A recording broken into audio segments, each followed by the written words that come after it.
This artificial conference will intelligence, now be recorded. the key concepts in explainable AI, challenges in AI decision making, techniques for explainable AI, explainability in deep learning models, applications of explainability AI, and we'll see the legal and ethical for explainable AI, and we'll see some of tools and frameworks to uh, understand the machine learning models, how it works, and even deep learning models, how they are generating their decisions.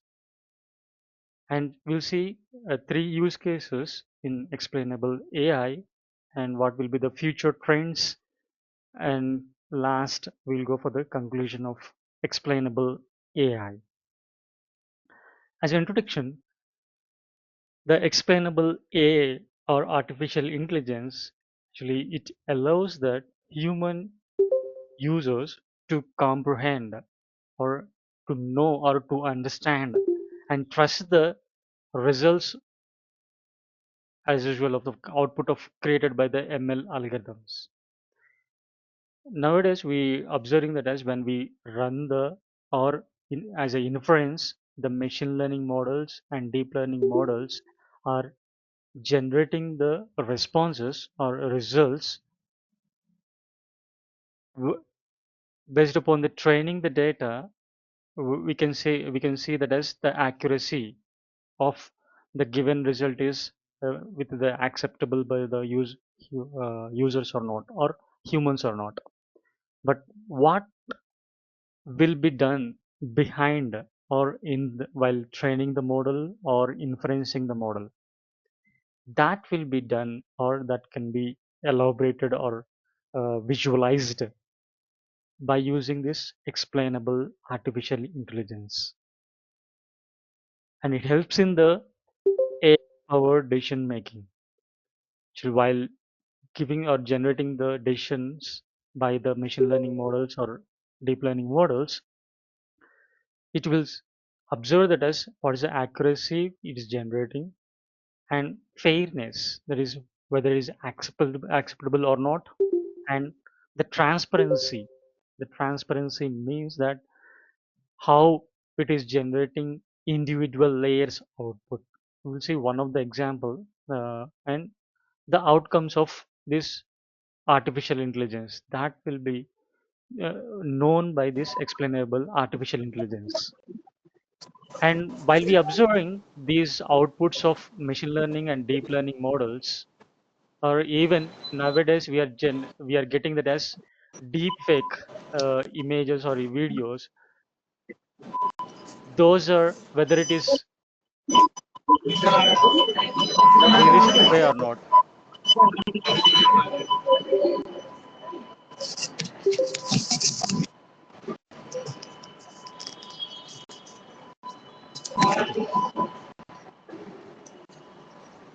Those are realistic or not, and how it is working, that transparency all of our looking into that one, whether it is correct way it is generating or not, and how it is processing, that will be done by this explainable artificial intelligence.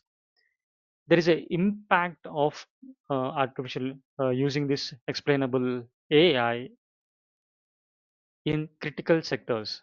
Most of the things previously we are hearing previous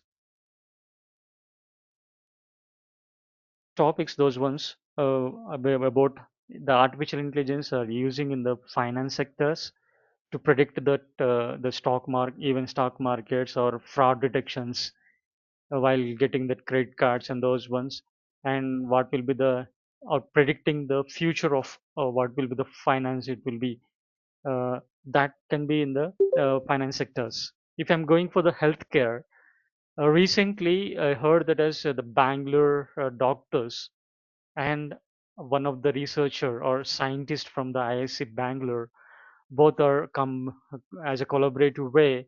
They build the 3D model for detecting the cancers or early detection of cancers.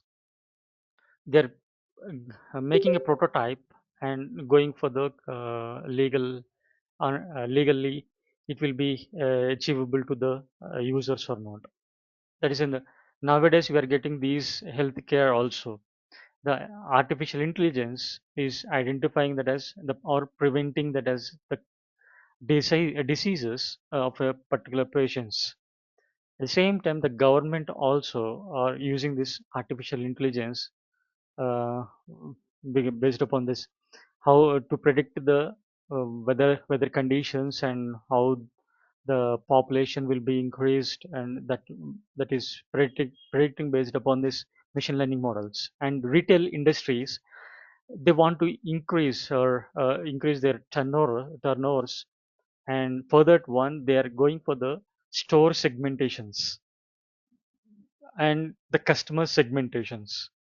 Even in my company also, they gone for the Australia, and for the one of the uh, stores, they want to increase their sales and increase the turnover. So for that one, they are using that artificial intelligence models based upon clustering, and because of we doesn't know that as a class based one, so they are going for the clustering and identifying it as store segmentations. And even education also, students or even researchers are doing that as research on or using this artificial intelligence.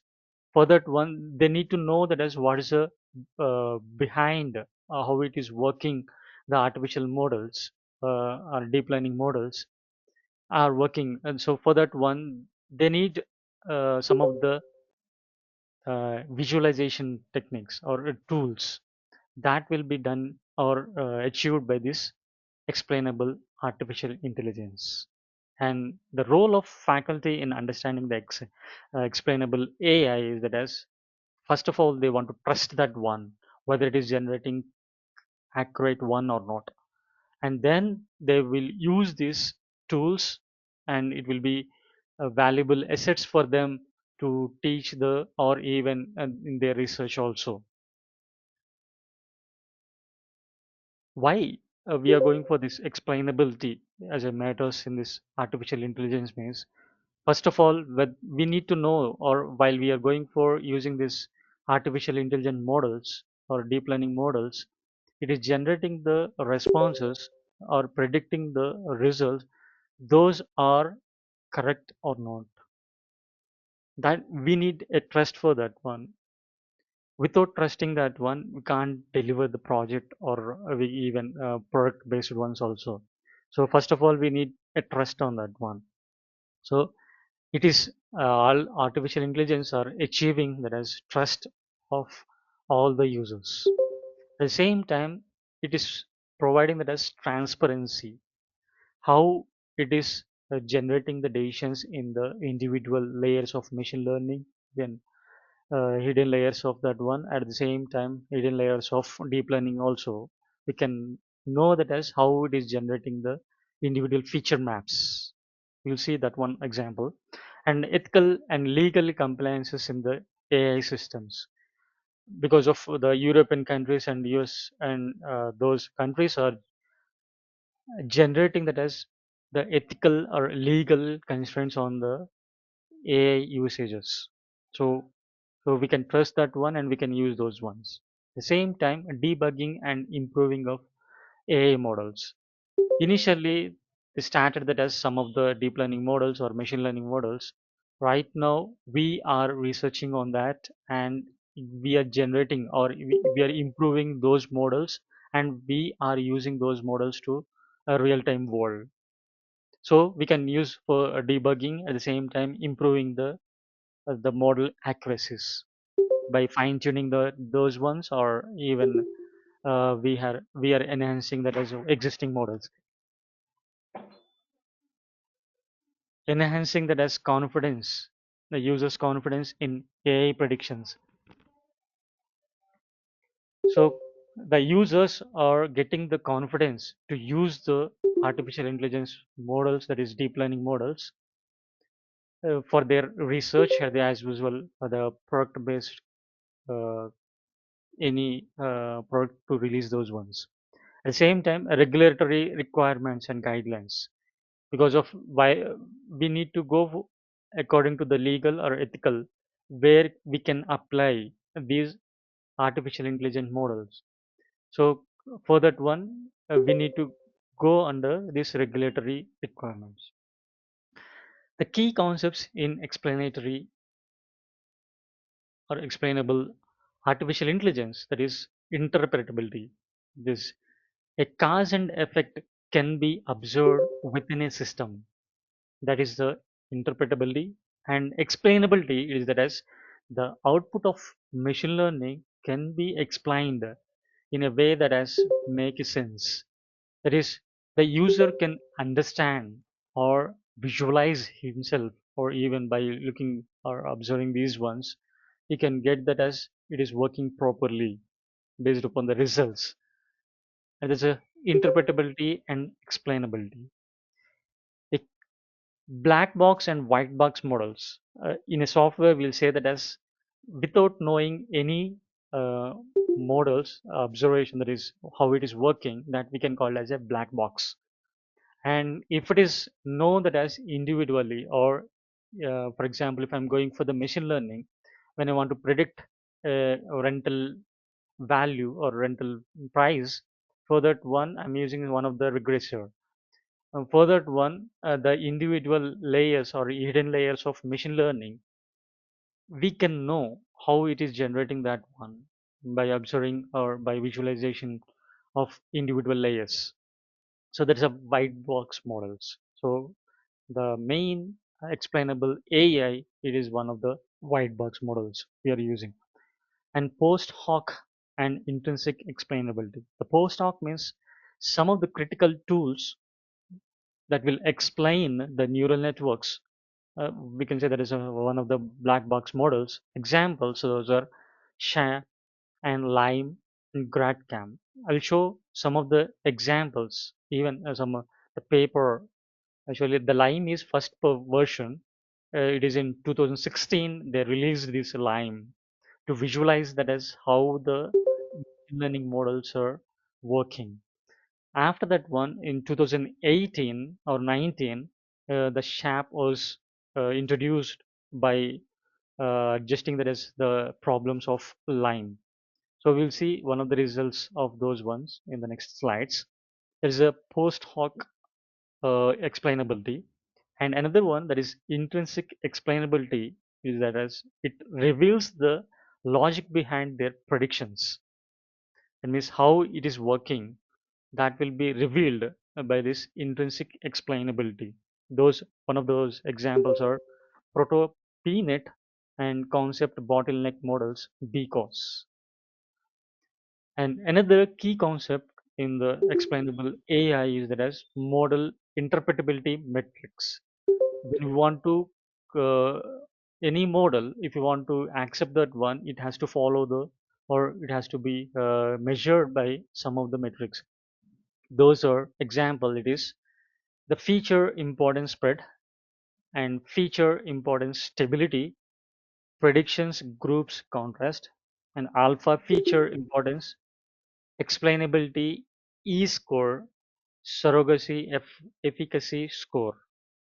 Actually, when I observe or when I gone through some of the papers, it's shown that as based upon the how it is working, either applicable based upon the user, at the same time model based, and how it is getting the our responses. According to that one, these metrics are using that. I will show that as one of the paper for that one also. Better to show it here itself.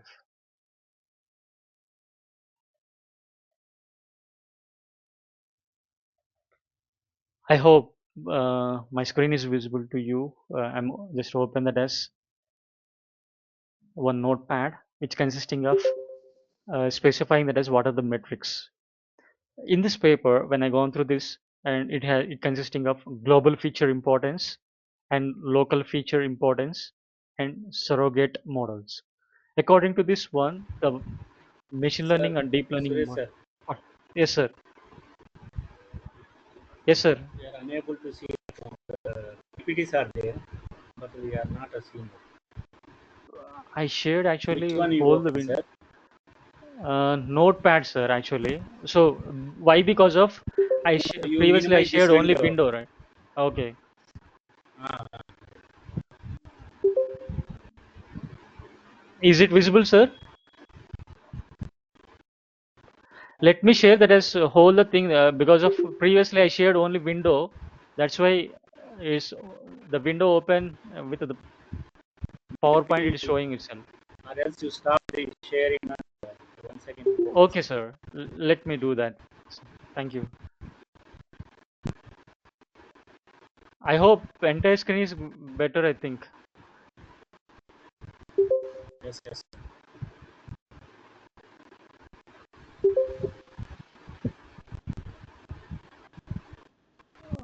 But it's showing multiple one. Better to share itself, window itself. I hope it's visible to you. Is it, sir? My window is visible to you, sir. Yes, sir. Yes, sir. Thank you, sir. Here it is. I'm just showing that as one paper. It's evaluating the explainability in machine learning predictions through explainer agnostic metrics. I just giving the link. I will just open the paper also. It consisting of three types of metrics they're using.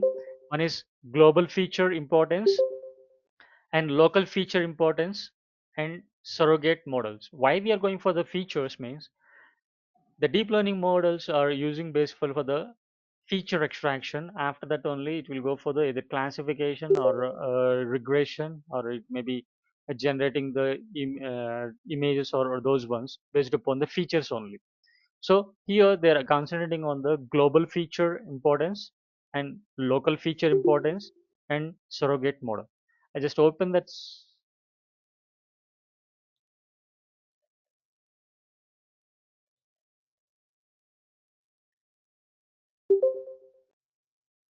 This is the paper which I hope my screen is visible to you all.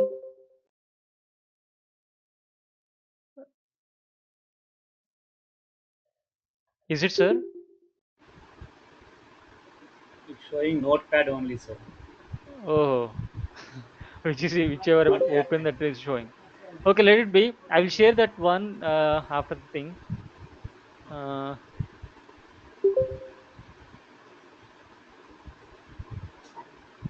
entire screen you share, sir. if I'm sharing that as entire screen, it is showing that as Screen. multiple one. Ah, that will okay. If I'm sharing Keep in entire that mode. screen, Screen. Ah. Share that screen share. if I'm sharing that one, it is showing this Ah. thing. You minimize all these things and which are on. Now it is Okay, showing. is it right? Of Yes, yes. course, I will show that one. Is it visible Which to one? see here? Ah, no, now it is works. Okay, sir. Right. Thank you. Okay. So this is one of the paper for evaluating the explainability of in machine learning predictions. Those metrics are observed that as uh, these three types. One is global feature importance and local feature importance and surrogate models. According to this one, we are identifying that as whether it is working properly or not. So there is a one of the metrics here. And what are the challenges in AI decision making? Because of whether the data is imbalanced one at the time, it will be as a biased data. So we need to augment the data, and we need to balance the data set. So at the time it will not be as a biased one. And at the same time, the fairness in the AI models, the fairness, it is generating the accurate results based upon the trained the model according to the data which we provide. Previously, we have the lack of transparency in deep learning models. We doesn't know that as what's the behind working of principles of deep learning models, how it is generating the results that we doesn't know. But nowadays we are going for the explainable one. That's why one of the challenge of existing thing it is lack of transparency and societal and legal implications of AI decisions. While we are generating the, if I'm using for medical or financial based one applications, at that time the decisions which are generated by the AI models, it may be predict correctly or it may be predict wrongly, because in real time the data or the predictions will be different. So it may be legal implications will be there. Sometimes it will be predicting the correct one, sometimes it's not predicting correct one. So we need to go for this. Previously we have that as legal issues also, and difficulty in explaining complex AI algorithms.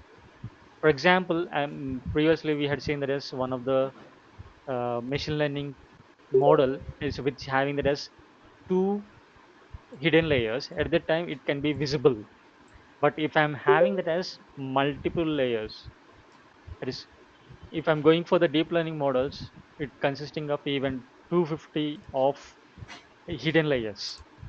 So those will not be observed or will not visualized in previous existing systems. So that is the one of the challenge, and challenges in human AI collaborations. Previously, we can't interact with the AI models. Nowadays, we have the chatbots and those ones, and those also one of the collaboration. Right now, we are getting those ones, but previously it doesn't have those things. Those are the challenges in the AI decision makings. And what are the techniques for explainable AI?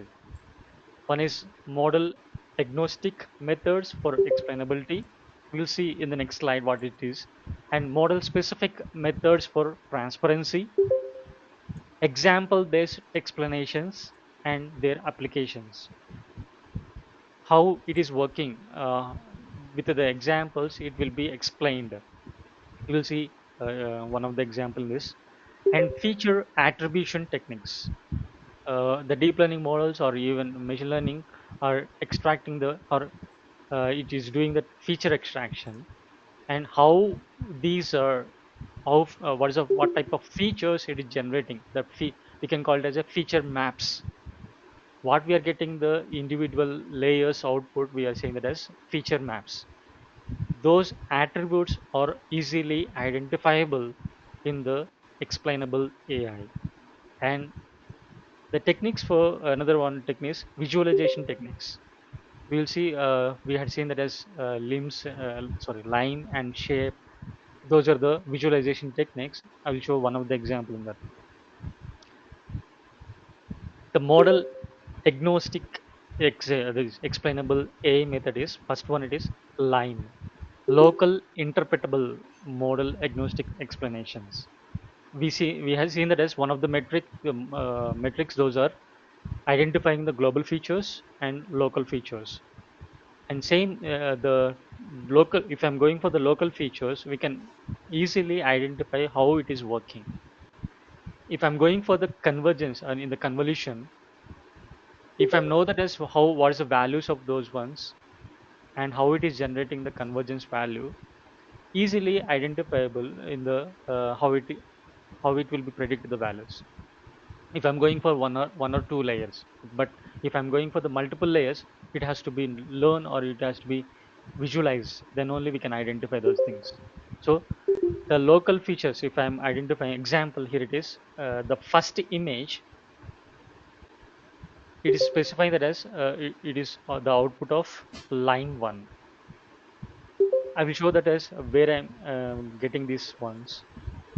Based upon this link, I had taken these two images. One is for line and another for shape. Here, actual image is this one. From this one, the features it is identifying, those are these ones. We can say that as local features. The interpretability one. Based upon that one, it is predicting the values. They mentioned this in that paper. It is a 2016 paper. If I'm sorry.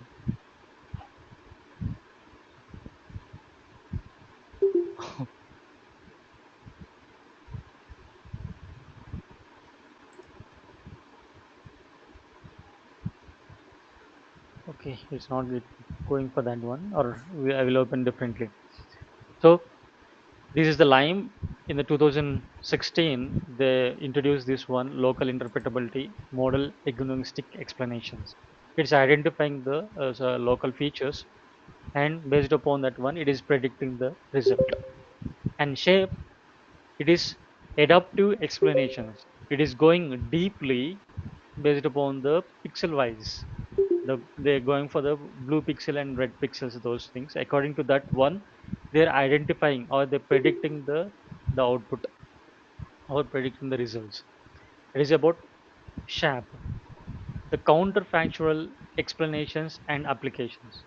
The counterfactual means here it is, if I'm generating this one, that what it will be that another part. That is example, if I'm going for ablation study, if I'm modifying any one of the features or the hyperparameters, it is generating another result.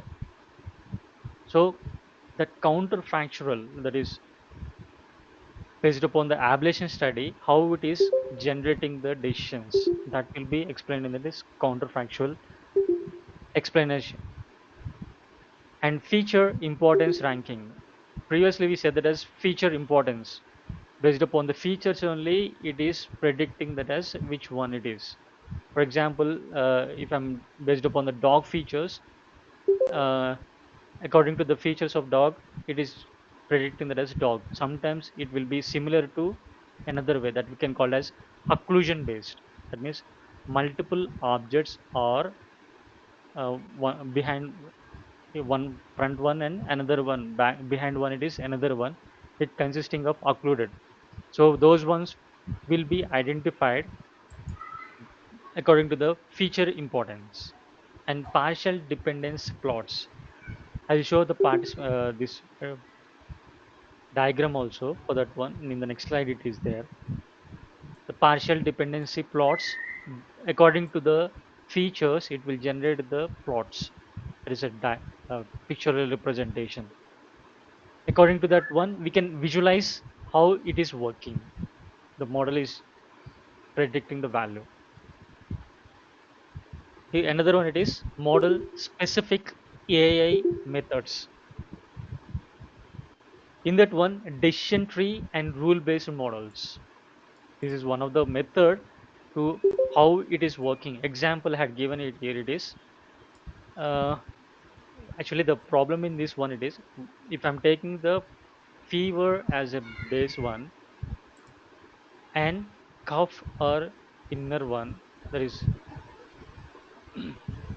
the nodes of a tree. At the time, it is generating the fever having that as this percentage, and cough having that as more percentage. Because of the lower levels, it is generating that as these ones. If I'm representing same one in different way, cough has the higher node or parent node, and if I'm taking that as fever as child nodes, at that time it is generating that as fever having that as high probability. So just identifying how it is working, or for that one, decision trees and rule based models will be used. And attention mechanisms in deep learning model, the attention mechanism, it is showing that as where actual feature has to be highlighted, that is attention mechanism. The transformers are using this, most of the transformers are using these attention mechanisms only. And feature importance analysis, whether the feature is important or not. According to that one, by visualization of those ones, we can choose those things also. And activation maps in deep neural networks, the activation maps are, we know that as activation functions. That is softmax for the output layers, and relu, tan, h, and sigmoid, and step functions. Those will be our activation function. Whether we need to accept the neurons output or not, that is based upon, or if I'm going for the step function, either one or zero. Sigmoid means it is S step, and softmax also in a -1 to 1. Sorry, softmax will be 0 to 1 value will come, and relu is it is generating that as negative values will be 0, and remaining will be that as the result which is getting. So those activation maps will based upon highlighting those ones and specifying that as how it is working. And layer is relevance propagation. For example, the below image, I'm just taking the input image as this one, and the input layers is one of the layer. It's showing that as the number of neurons, or we can say that as the feature maps. Those will be are like this one. If I'm going for next layer, the feature maps are like this way. So at the output, or we can say there is number of layers, it is identifying that as actual object. So the layer wise relevance propagation also is better to see that as how it is working, or to understand how the deep learning model is generating one. Here it is, John. One of the example it is neural networks. The input layer individual feature it is giving, and based upon that one, the next layer it is identifying is a combination of uh, it's only some features are connected to this one, and some nodes are connected to this. It's not fully connected, so some features only it will be highlighted. According to that one, the activation function it will generating the some, it's predicting this value. Okay, so how it is generating, that is explained in this graph itself, neural network graph, and example based explanations, that is prototype and case based reasonings. The prototype, whether it is generating correctly or not, and we will generate example. I say that as the Bangalore doctors and IASC scientists generated a 3D type uh, this prototype for detecting the cancers. Like that way, they generate a prototype, a model for predicting the values, how it is generating. That is explained based upon one of the example based explanation. And counterfactual explanatory and AI decisions. This previously we had seen this one, how ablation based upon ablation study, how it is working, and example relevance techniques, whether it is related to this one or not. The output will be get those ones, whether it is related to or required or not. That will be explained based upon these models. And nearest neighbor based explanations. The nearest neighbor explanations, those are most of the things in the even classification also we will use, or even clustering also we will use this. The nearest neighbor, it is predicting that as based upon the distance or similarities, it will be identifying whether it is generating or grouping into one cluster or not. That is one of the example based one. If I'm increasing the distances or acceptable one, at that time it will go for more number of samples. So that is the one thing. And synthetic data generation for explainability. In GAN networks, one of the example it is GAN network. In the GAN network, it will generate the a number of images for a given image. Is one of the synthetic data generation, is one of example based one. And what are the visualization techniques for explainable AI? One is heat maps and salience map. This first one, I hope it is visible to you. And this is the first one is a saliency map, and the second one is a black and white, and this colored one is has heat map. The heat map identifying the features here. to represent the features where it is based upon heat maps. There's one type of visualization technique.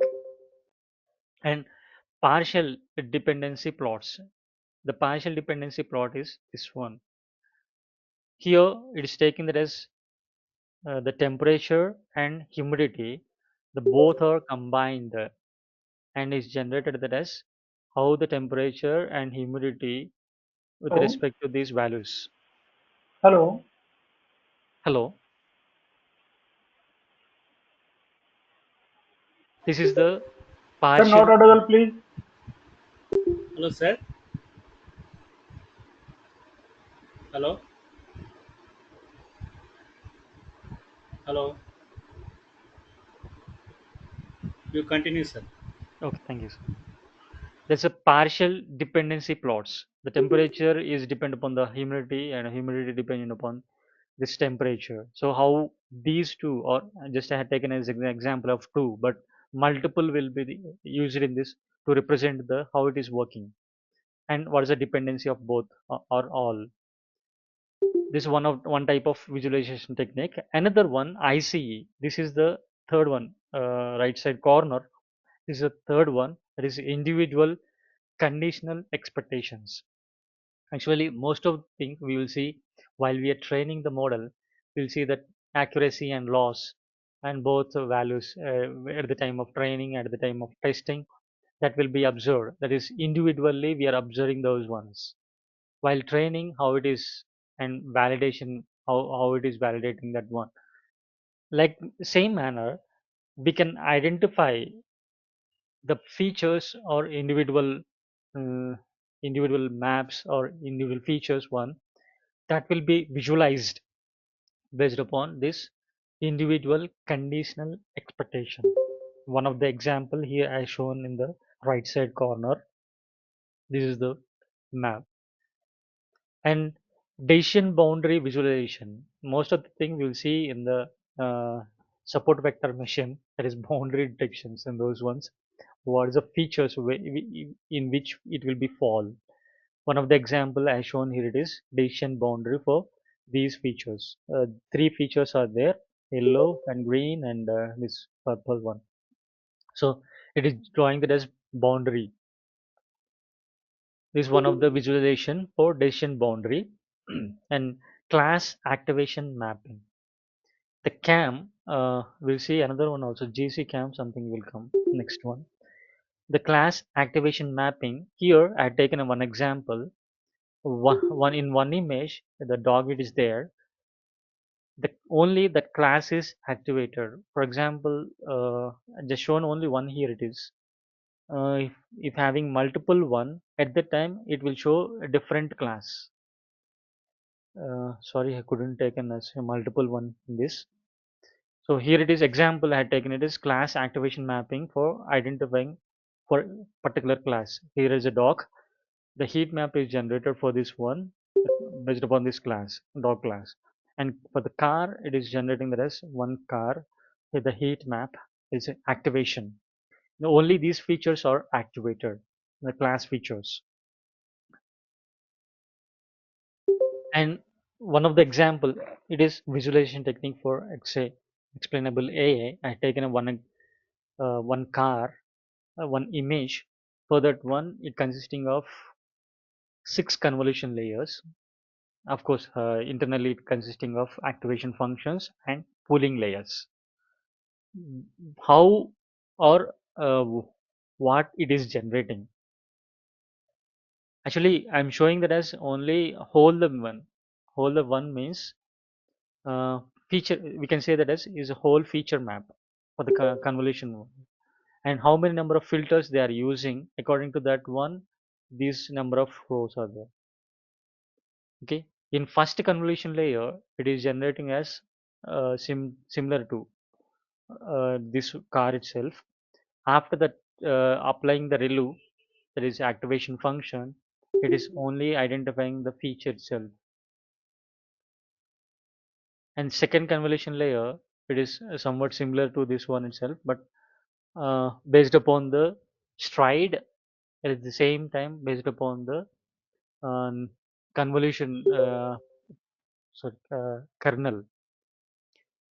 The kernel, how much size we are using, either 3 by 3 or 2 by 5 by 5 or 7 by 7. Based upon the kernel, it will be generating these features. So we can easily identify what is or is the output of individual layers, convolution layers, and what is the output of pooling layers and those ones. Okay, at last, based upon the features, it will be, I mean, flatten those ones according to the flatten, and it is given to the softmax layer,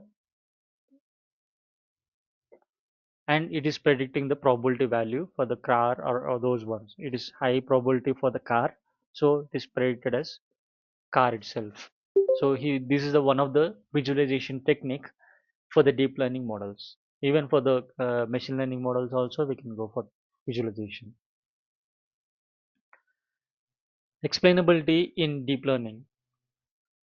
We said that as the challenge in the neural networks interpretability, because of we have seen only the features of the hidden layers and how it is connected those ones.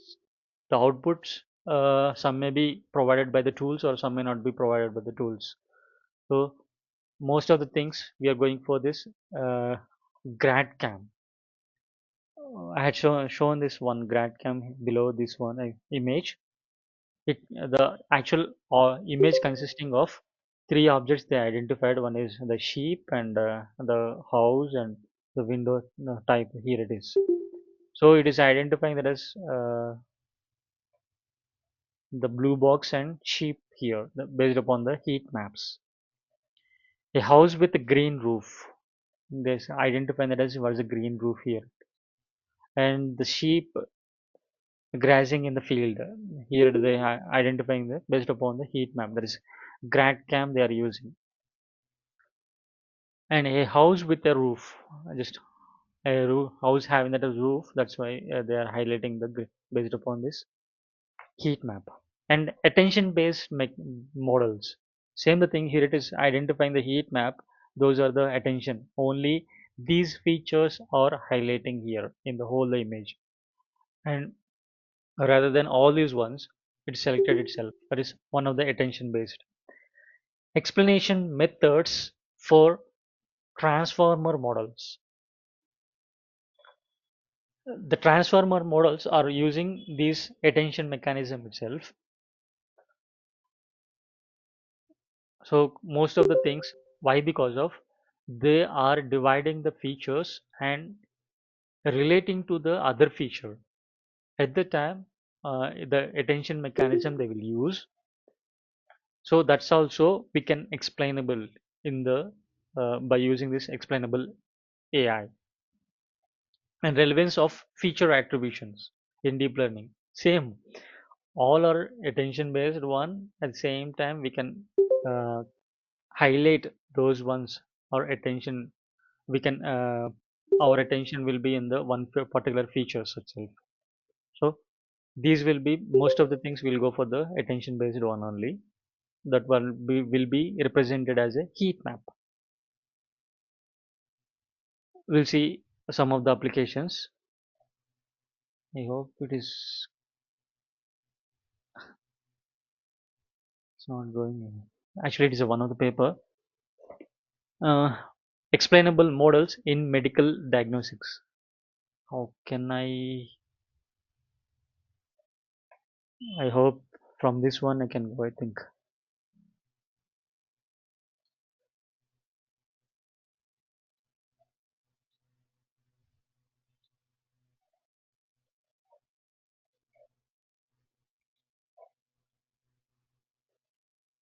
I hope my screen is visible to you all.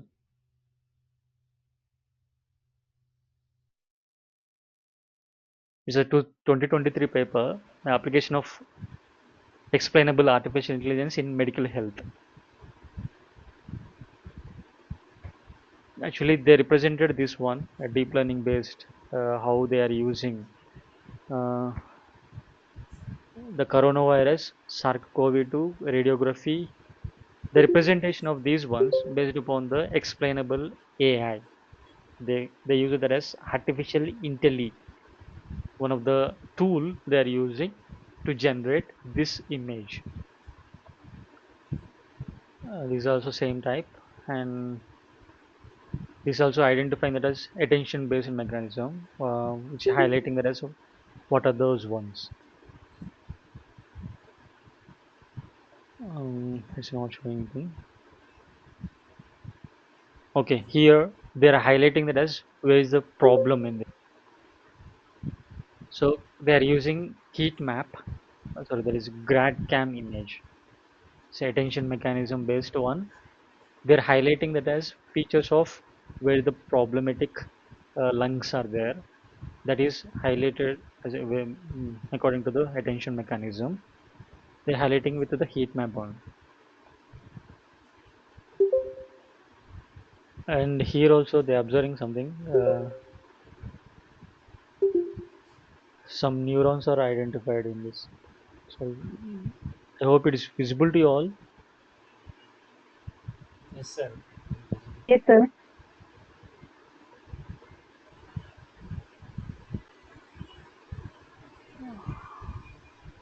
Okay, just I want to show that as how they are highlighting these ones. They are using some of the tools to highlight this one because of when we want to do a research paper, we need to present our work in a paper means we need to show that as some of the outputs. So we doesn't know that as which tool we need to use. So I hope it is will be better to utilize these ones,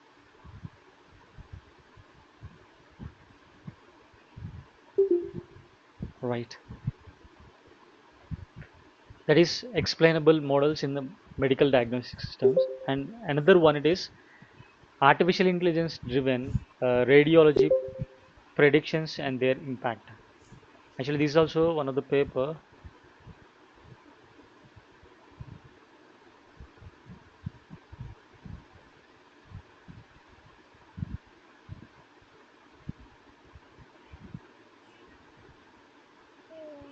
They mentioned that as how they are using that one itself.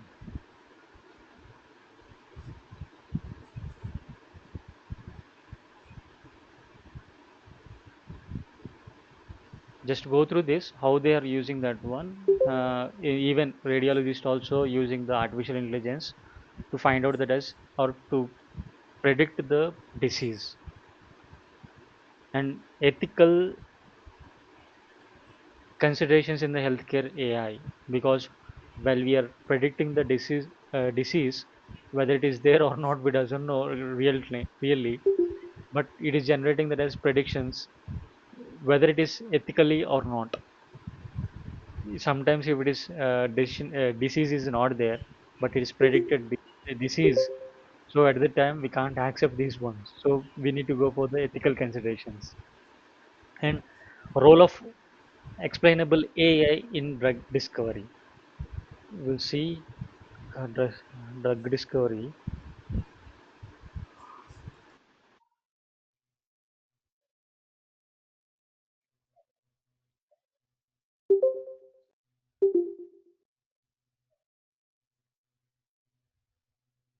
So one of the paper is a survey paper.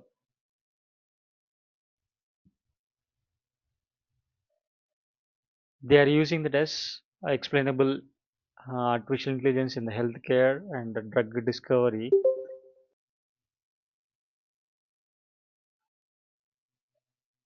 The model framework they are doing.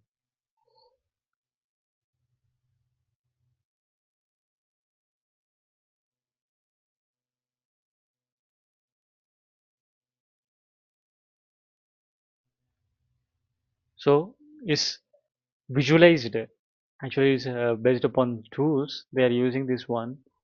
Just they are they are giving all these things or presenting this one with the explainable AI.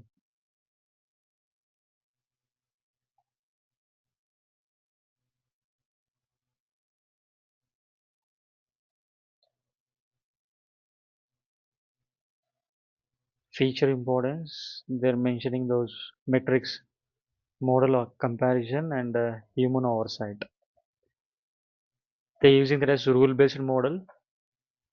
The frameworks they are using it is decision trees,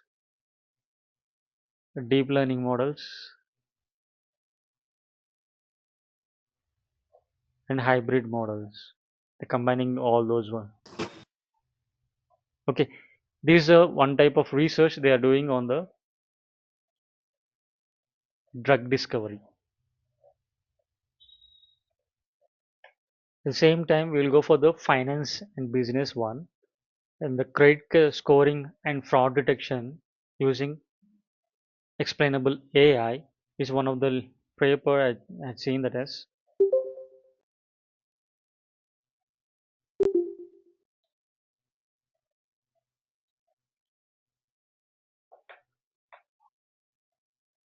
Springer paper.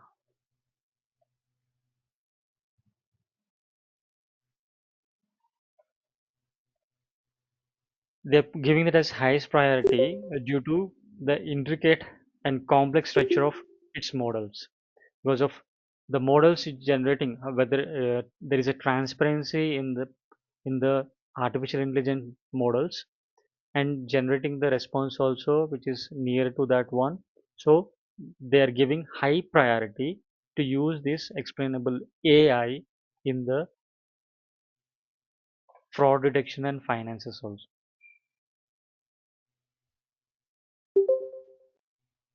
Which models they just is a survey only.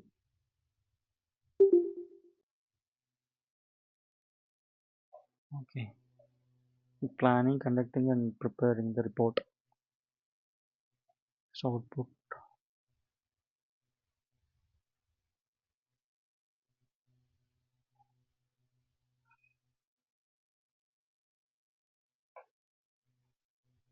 This workload.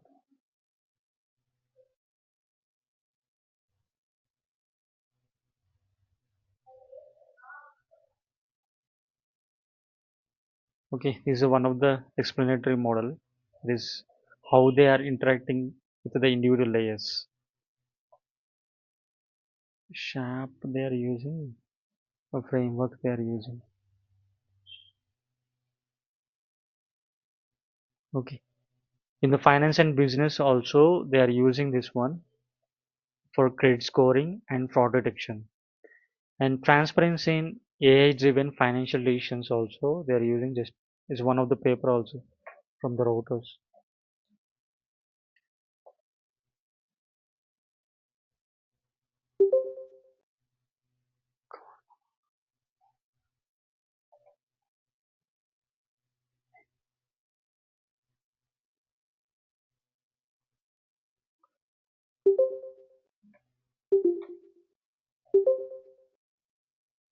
The dataset creation represented in the media labs explorable tool by global heat map.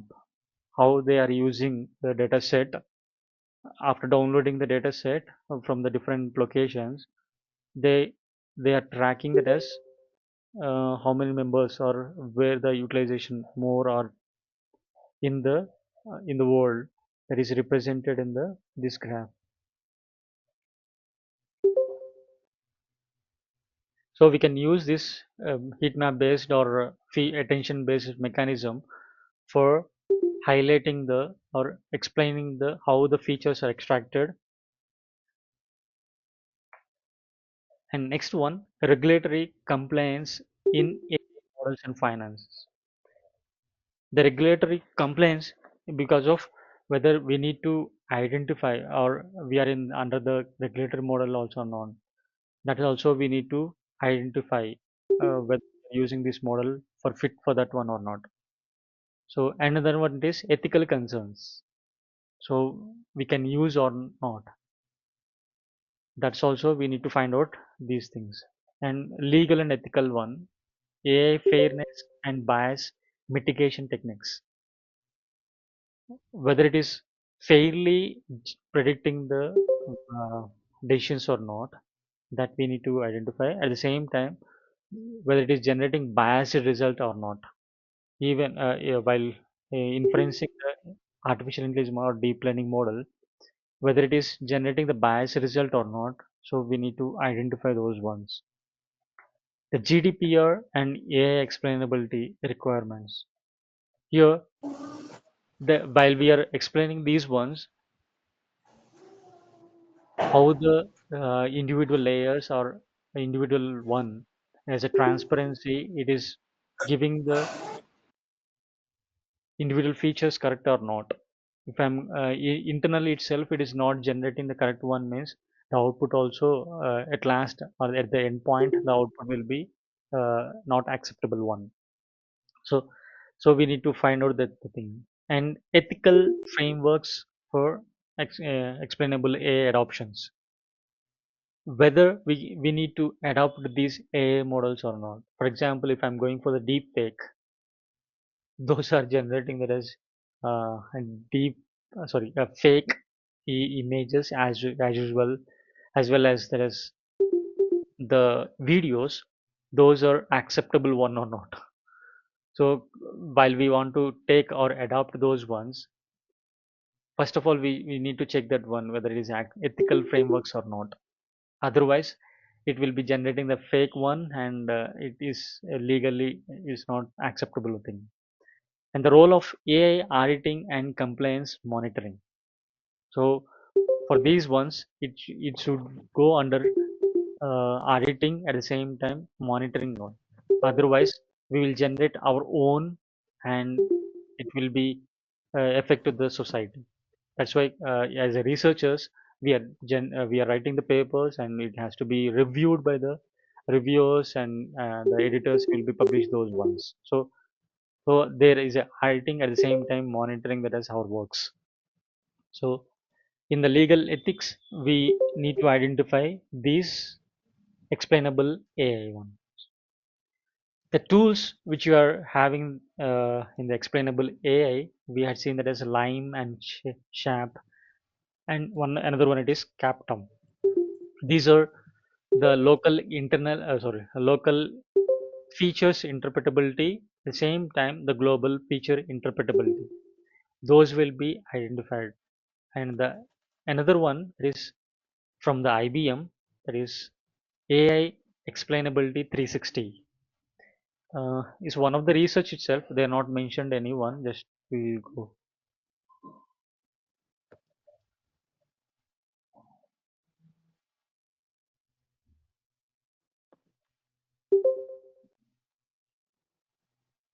They didn't provide anything here, but somewhat they explained how they are using those explainability in a single inference.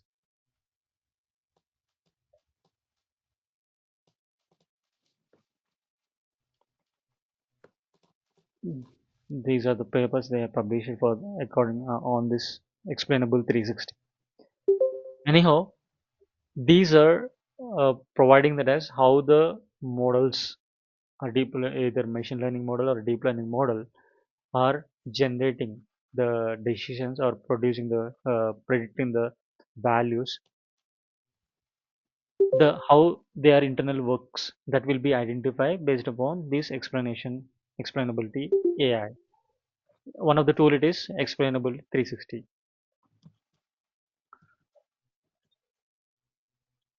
And Google's one what if tool for, I had gone through this thing, and it's giving good, I mean, how the neural networks is working.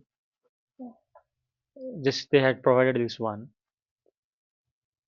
how the machine learning model is generating or based upon which features it is generating this one, that is showing the visualization. Is a what if tool is one type of, it is from the Google one. Just they are taking that as one of the features. Based upon features, it is generating the response or predicting the values.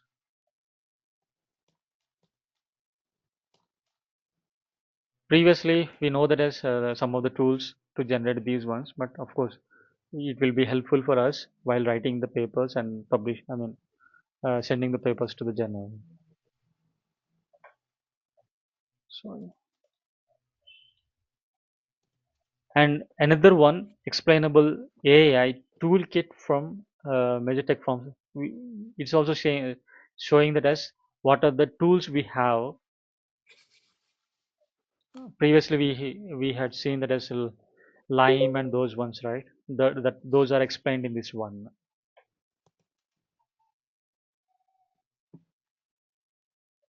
Local and global features explanation, that is SHAP. They're given us some of the code for the Python.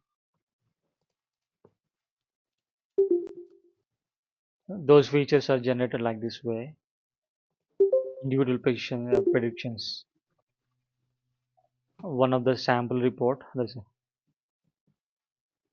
Another one, it is partial dependencies plots.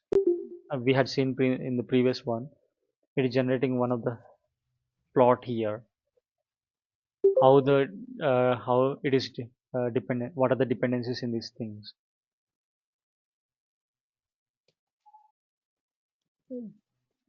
They are taking age, BMI. For the age and BMI, what will be the PDP? Is a plot, how the plot will be. They're representing. Another is permutation feature importance. There's a feature importance. Which features are very it required? Example, for the glucose, it is more important the feature whenever identifying the weight. According to the weight, the glucose may be varied. So highest they are identifying. For the diabetics, another one feature we had seen, that is lime.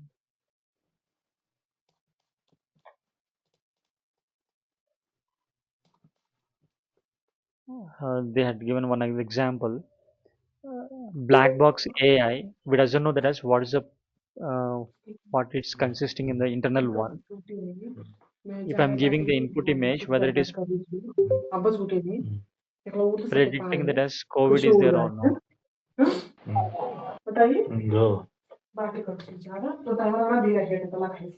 And how the explanation explainable AI, it is giving that as internally how it is predicting the value. That prediction also will be shown based upon explainable AI, but previous black box technique, it is not shown there. This is segmentation. For the segmentation also they are using this thing. Okay.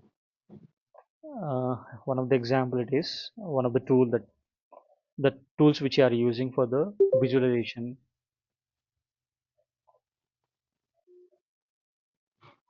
These are the papers. Just I'm showing that as a real world application of explainable AI in various domains. Just we will go through that.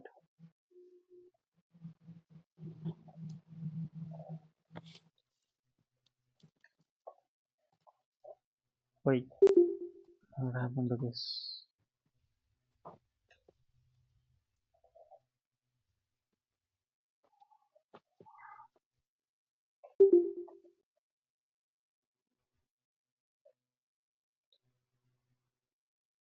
Oh, breakdown.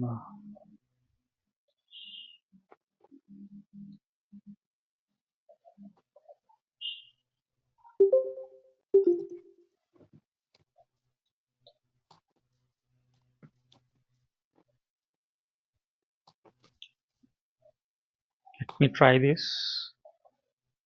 Uh, oh, sorry. Breakdown happened for this. Sorry for that. And explainable loan approval model. I hope it will be open.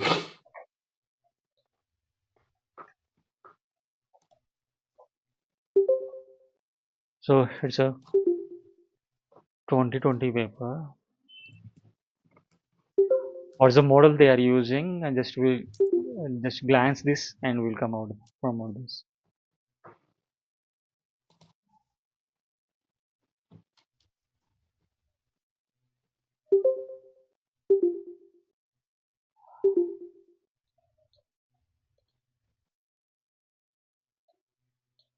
Residential mortgage loans for this one.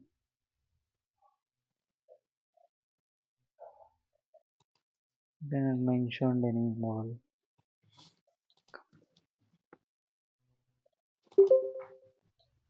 BRB model, rule based only they are using.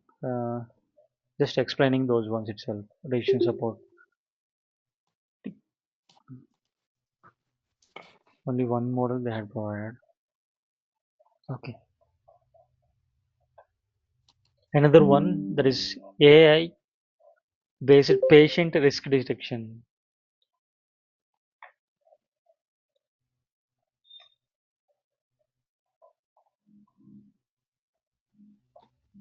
Okay, here's a paper.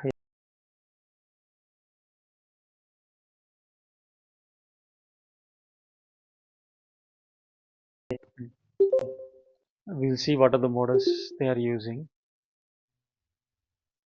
Gone for references.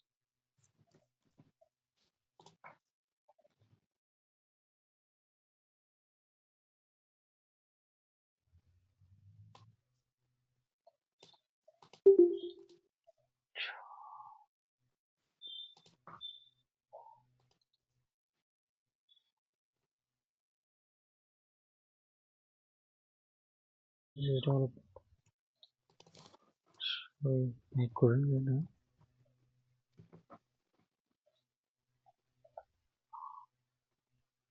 Wait,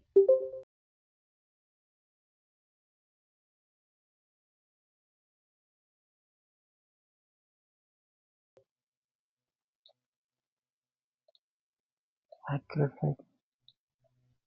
Which models they are not used, they are not mentioned properly.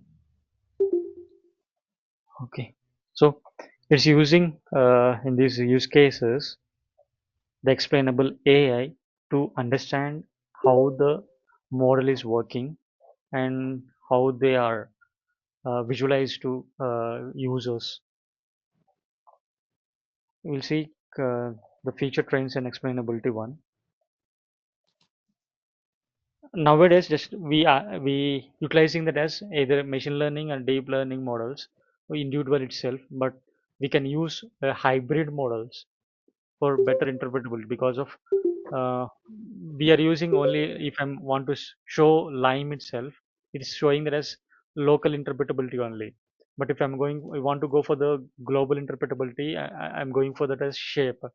Same manner, we can use multiple explainable models to represent or to visualize how the model deep learning model is working or artificial intelligence model is working. So better to use hybrid models to better for better interpretability and self-explaining AI systems in development. Nowadays, previously the chat while we are doing the chat at the time one to one is doing, but nowadays we are getting that as the chat with the chat boxes. If we are giving the prompt, it is giving the responses automatically based upon LLM models. Here, same manner, the explainability tools it can give that as self-explaining one. Automatically, if I'm giving that as image, according to that one, it is generating the interpretability, how it is working, how it is generating that one. Of course, we have that as vision-based models in chat GPTs. Those are generating that as taking the images and generating the out summary of that one, or even when we are giving the prompt according to the images, it is generating the responses. There is a self-explaining AI systems and human in the loop approaches to AI decision making because of the human has to be interact for the medical sorry that is human means a doctor has to be interact with the this AI models to fine tune the AI models to get the accurate results for decision making. So it's better to human interaction should be there. Otherwise, whatever it is generating that will be predicted as a disease is there. So you need to go for the treatment like that one. And AI generated explanations for non-technical users. Uh, for technical users means those who are learning that is machine learning and deep learning models are doing working on that one. But some may not be known, or some may not be even customers may not know all these ones, deep learning and artificial intelligence. but they require the product. For those one people also, they want to know how it is working internally. For that one, this AI generated explanations are required or useful for them. Better to you, I mean, even those who are learning stages also, they can easily learn those ones. And emerging challenges in the AI and solutions in the explanation is the explainable AI, which we are using those ones, whether they are giving correct interpretability or not. We need to go for, we need to check that one. That's one of the challenge right now. If I'm, we tried for the only some of the layers or deep learning models, but if I'm going for the Google Net or whole, I mean, which having that as 250, 256 layers and multiple layers, at that time it will be difficult for the explainable AI to represent those ones. So for that thing, we need to consider them. Here, as a conclusion, I would like to conclude my topic on explainable AI. We had taken that as what is the purpose of using explainable AI to understand the how it is working of how the work how the deep learning model and machine learning models are working. Just we have glanced that one, and what are the challenges in the existing ones. We can't represent those internal works of machine learning and deep learning by the existing methods. That challenges we had seen, and what are the frame tools of which are or the techniques, and what is the visualization techniques we observed in the previous one. And next one, it is importance of explainable AI in responsible while developing the AI tools. So why we are going for this one, importance of explainable aim is, if you know the internal architecture, how it is working, a mathematical representation or visual representation, then only we can modify or debug the existing AI models. Previously, well, when I'm working on my in my research, I just gone through that as uh, dropout in some of the layers. But how it is working, I don't know. But at the time, I want to use another way approach, that is as a fine tuning the deep learning model by using pruning technique. The pruning, which we previously we know that as in the decision trees, we will remove or we will make it as a zero value for the sum of the nodes in the decision tree. But at the same time, in the neural networks also, either in the fully connected layer or in the fully connected layer itself, the layers pruned some of the nodes, which it is not impacting the results. So one of the importance they identified is, I need to know how it is working inside of that one. Then I can use that as either dropout or pruning. So that's one thing. And a role of academia in advancing explainable research, because of when I'm starting that deep learning models, I doesn't know how it is working. I just see the architecture, and I'll see that as how the convolution or how it is conversing the values. I just know that one as a mathematical manner, but how the output or feature maps comes from the individual layers, I doesn't know at the time of it's 6 years back. Now the explainable AI is giving that as the how it is working in the internally, so easily understandable or interpretable for the academic. When I'm doing the research itself, it's useful to me to know how it is working. So while doing the research, at the same time, as a faculty, while we are delivering our lectures to the students, at the time when we want to specify how it is working, better we can use this explainable AI. And the future opportunities for research and industry adoptions, because of uh, all the products which we are giving to the customers, that doesn't know that is how it is working.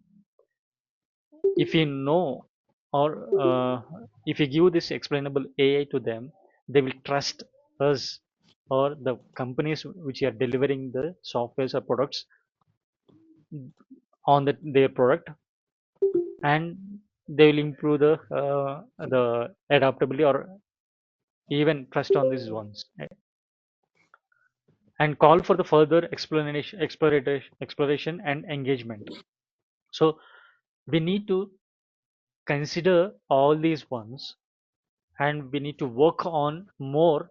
Example, we had seen only the feature maps for using heat maps to identify the attention mechanism for the particular features only. At the same time, lime for the local interpretability, and shape for the global as well as the local interpretability.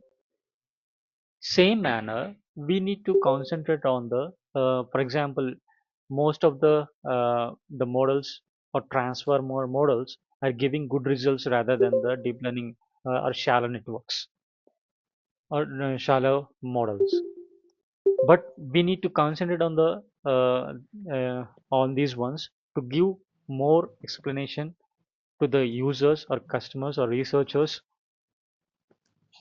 For that one, we need to develop more on this explainability or interpretability, even to provide the transparency in the how it is working in the deep learning models. So this is my conclusion of my topic. Uh, if you have any queries, it's, it's a open floor to the audience.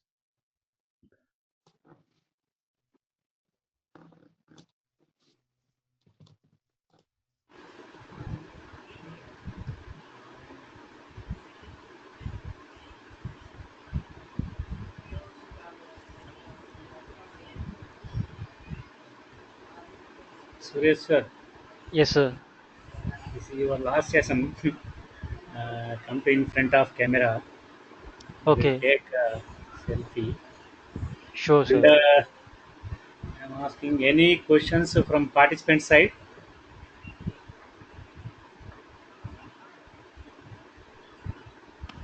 Sir has very good research experience. If you have any doubt, please ask.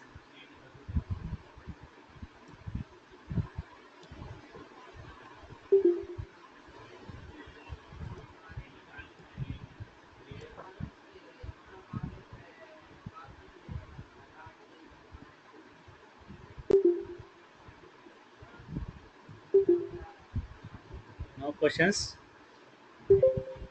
I hope if you're not having right now, you can reach out me to the mail so I can go.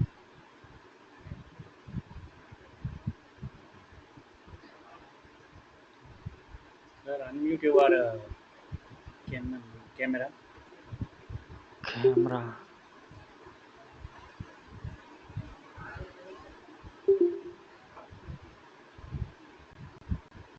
Could not access your camera. Make sure another app isn't using the trying.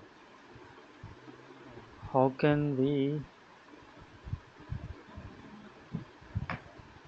Some other maps or apps are not using anything.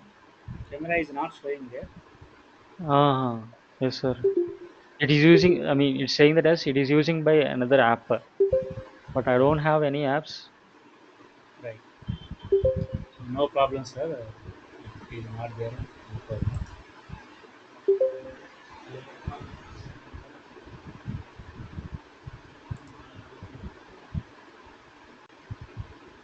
Right. Good evening, everyone. On behalf of the all participants and organizers of this ATAL FDP on empowering educators, advancements in artificial intelligence and its applications in computer science, I would like to extend a heartfelt vote of thanks to Dr. Suresh Pomandru for his enlightening session on explainable AI. Dr. Suresh Pomandru, your expertise and insights into the complexities of explainable AI have not only deepened our understanding but also provided us with a practical perspective on how this transformative technology can be applied in the field of education and beyond. Your ability to break down intricate concepts into digestible and relatable information is truly commendable. Your session has been a perfect blend of theoretical knowledge and real world applications, which is invaluable for educators like us who strive to stay at the forefront of technological advancements. The clarity with which you addressed the challenges and opportunities in explainable AI has left us inspired and better equipped to integrate these concepts into your teaching and research. We are truly grateful for your time, effort, and passion you brought to today's session. Your contribution has undoubtedly enriched this FDP and will have a listening impact on our professional journeys. Once again, thank you, Dr. Suresh Tomandu, for your invaluable insights and for being a part of this empowering initiative. We look forward to future collaborations and learning opportunities with you. Thank you, sir. Thank you, sir. Okay, thank you, sir. Thank you very much.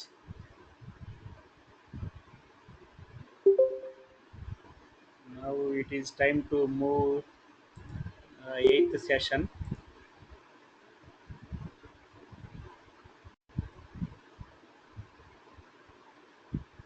Maybe sir has joined.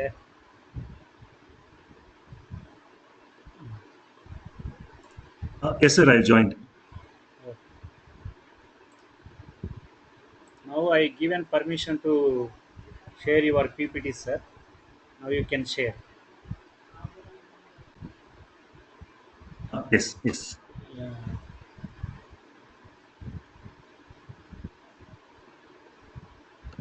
Now your PPTs are visible, sir. And right.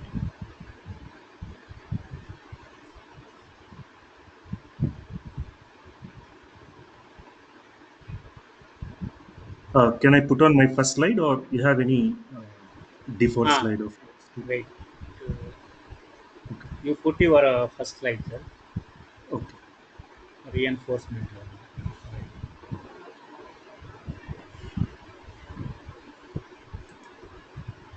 Yes, sir. Right. Good evening to everyone. It is my absolute pleasure to introduce our esteemed speaker for today's session on reinforcement learning, Dr. Ravindranath Kadirappa. Dr. Ravindranath Kadirappa is a distinguished expert in medical image classification, deep learning, machine learning, and artificial intelligence. Currently, he is serving as lead ASIC design and verification engineering at Hypergebras, Bangalore, and adjunct associate professor at Cambridge Institute of Technology, Bangalore,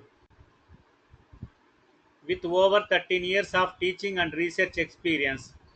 They have made remarkable contributions in his expertise. Today, we have the privilege of gaining valuable insights from their expertise in reinforcement learning, a field that is revolutionizing decision making systems across industries. I am confident that this session will be highly informative and enriching for all of us. Without further ado, I invite Dr. Ravindranath Kadirappa to take over this session. Over to you, sir. Thank you, Nageshwara sir. Thank you, sir. Indeed, it's my pleasure to be get associated with you. Yeah. Okay. Is my Let me have a check before I start. Am I audible? Yes, yes, your voice is audible. Uh, Your are my PPT slides is moving with? also yes moving, sir. Okay, fine. Uh, Myself, Ravindranath. I work as lead ASIC verification engineer at Hyperzebras. It's a startup company. We are building a ASIC for, yeah. It's a startup company. We are building a ASIC, like application specific IC, for a trading application. That's what we are do there. And also I work as a adjunct as a professor. Yeah. So today I'll be very keen on discussing with reinforcement learning. If you look at reinforcement learning, where what are the prerequisites and overall put together where it comes in the learning strategy, it comes as a nutshell of machine learning, optimal optimization, reward system, and some broadly very much having in-depth understanding of operation research. And it's a diverse field, like it has multiple interdisciplinary engineering concepts are integrated with that. For example, I can tell that we should have some amount of computer science background, yes, some amount of ECE or electrical background, a huge amount of mathematical background, economics, psychology, and neuroscience. These are all some of the broader interdisciplinary subjects that get involved in reinforcement learning. Okay, let me give me my plan. Since I'm taking for 2 days this FDP, I've planned in this way. Like today, we are mainly focusing on the theory and explanation of reinforcement learning, where I'll be majorly discussing about agent, environment, rewards, and interaction of agent with environment, and how this rewards makes a particular agent or environment to get better and better. That's what I'm going to deal about in this session. And I'm trying to give a practical demo or hands-on session on using MATLAB for reinforcement learning.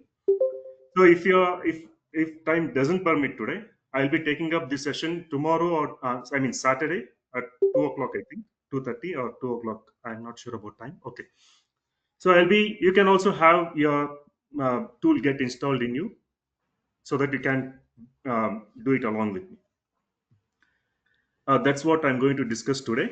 On Saturday, I'm going to discuss about reinforcement learning in VLSI design and verification. How we are using this reinforcement learning in our application of development of ASIC.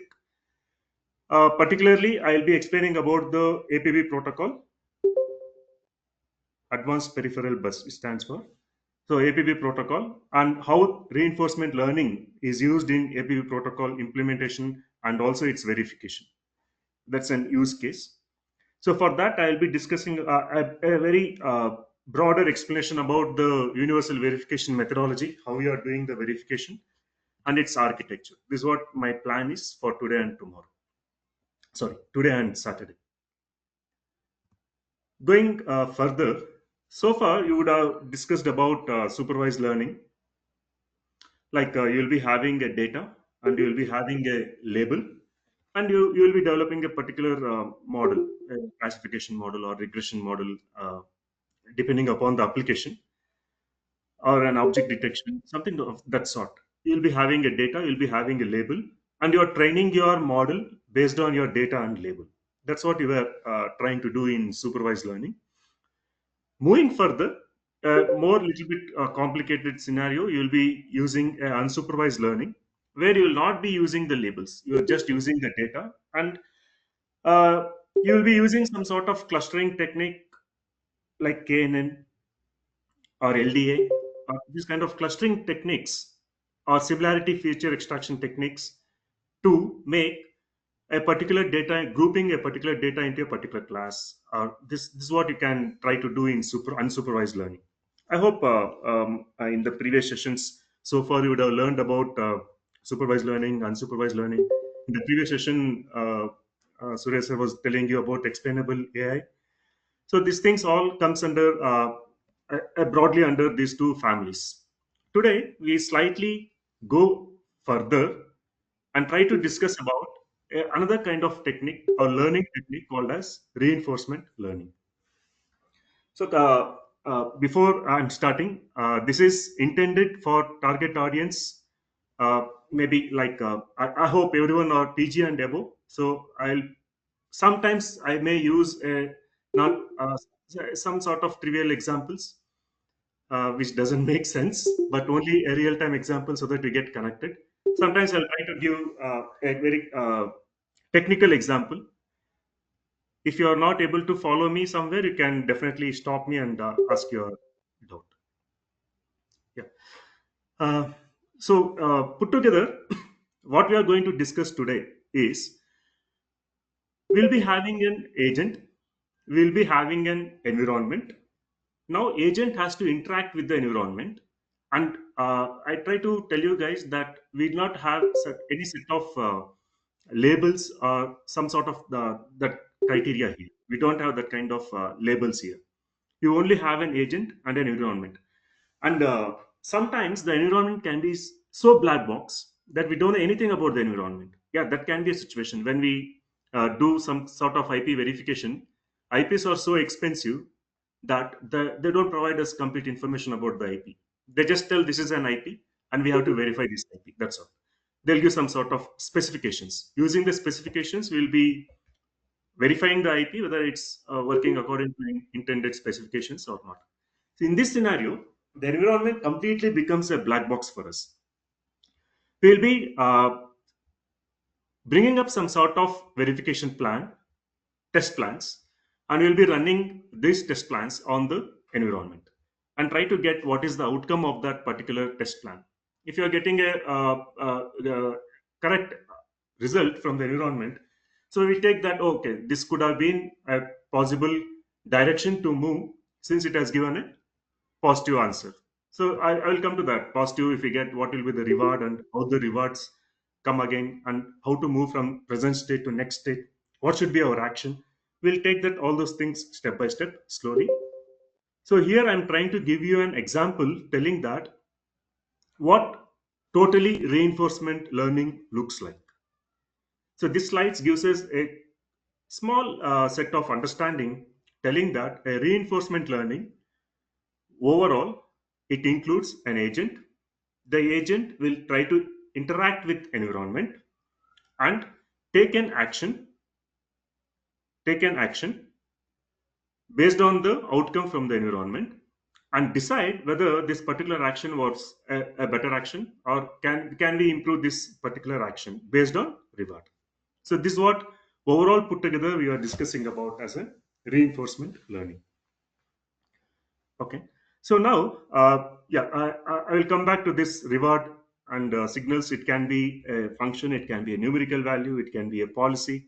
So there are a lot of things to learn about reward. We'll take up step by step.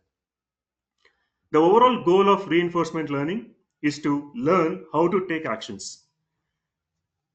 So if you're taking a particular action, we don't know whether it's going to give us the favorable answer. Sometimes it may give a favorable answer. Sometimes it don't give us a favorable answer.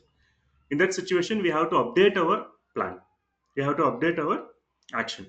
So in order to maximize the reward, we have to get the maximum reward. In order to maximize the reward, we have to change slightly the actions that we are going to take, so that we move from a current state into a next state. Okay. I hope this part of basic understanding is clear with everyone, because I'll be repeating few slides so that since this is the first time we are starting with reinforcement, and I don't know, like there may be some people here who know already know reinforcement learning, some people who don't know anything from. So I thought we can start it from scratch. Since we are having 2 days, so we can start it today. We can take it to application level on Saturday. Yeah. So now, what is this reinforcement learning, or how it is different from the other machine learning tasks? Like you would have seen machine learning where you will be using a one-dimensional data to classify or use a regression application. This kind of things you would have already heard about. Or you can also you're also heard about machine learning, deep learning applications where you'll be using 2D or 3D data to develop a CNN, and you'll be developing a CNN uh, based models, CNN based models for segmentation, classification, super resolution, those sort of things for machine learning based tasks. So now I want to tell you, slightly take you away from this kind of traditional approaches of using machine learning tasks, from introducing you to a reinforcement learning where we don't have a label or a set of known thing. We are completely into a dynamic environment, dynamic situation where we don't know anything about the environment, and still we are able to make some inference out of it and develop an algorithm and optimize an algorithm and get better results out of that algorithm. That's what we are going to try to understand today. So we can see here the points clearly explain us what I was telling you in the previous slides, that we don't have a supervisor here. So there is no supervisor, there is no supervision model, there is no data. There is no label. What we have? We have only a reward signal. The question arises like, what is this reward? Is this really necessary for us to take forward this kind of reinforcement learning, or this reward itself is sufficient to get up to come up with an algorithm or a model to get a better solutions? Yeah, we'll see that the rewards and all those things in coming slides. So the another characteristic of reinforcement learning, it is a delayed asynchronous feedback. So we're not expecting something like a synchronized clock here, a master clock, which controls all the components or all the IPs in an SOC. We are not doing that. We are using a asynchronous feedback. Something you can think of like a control systems.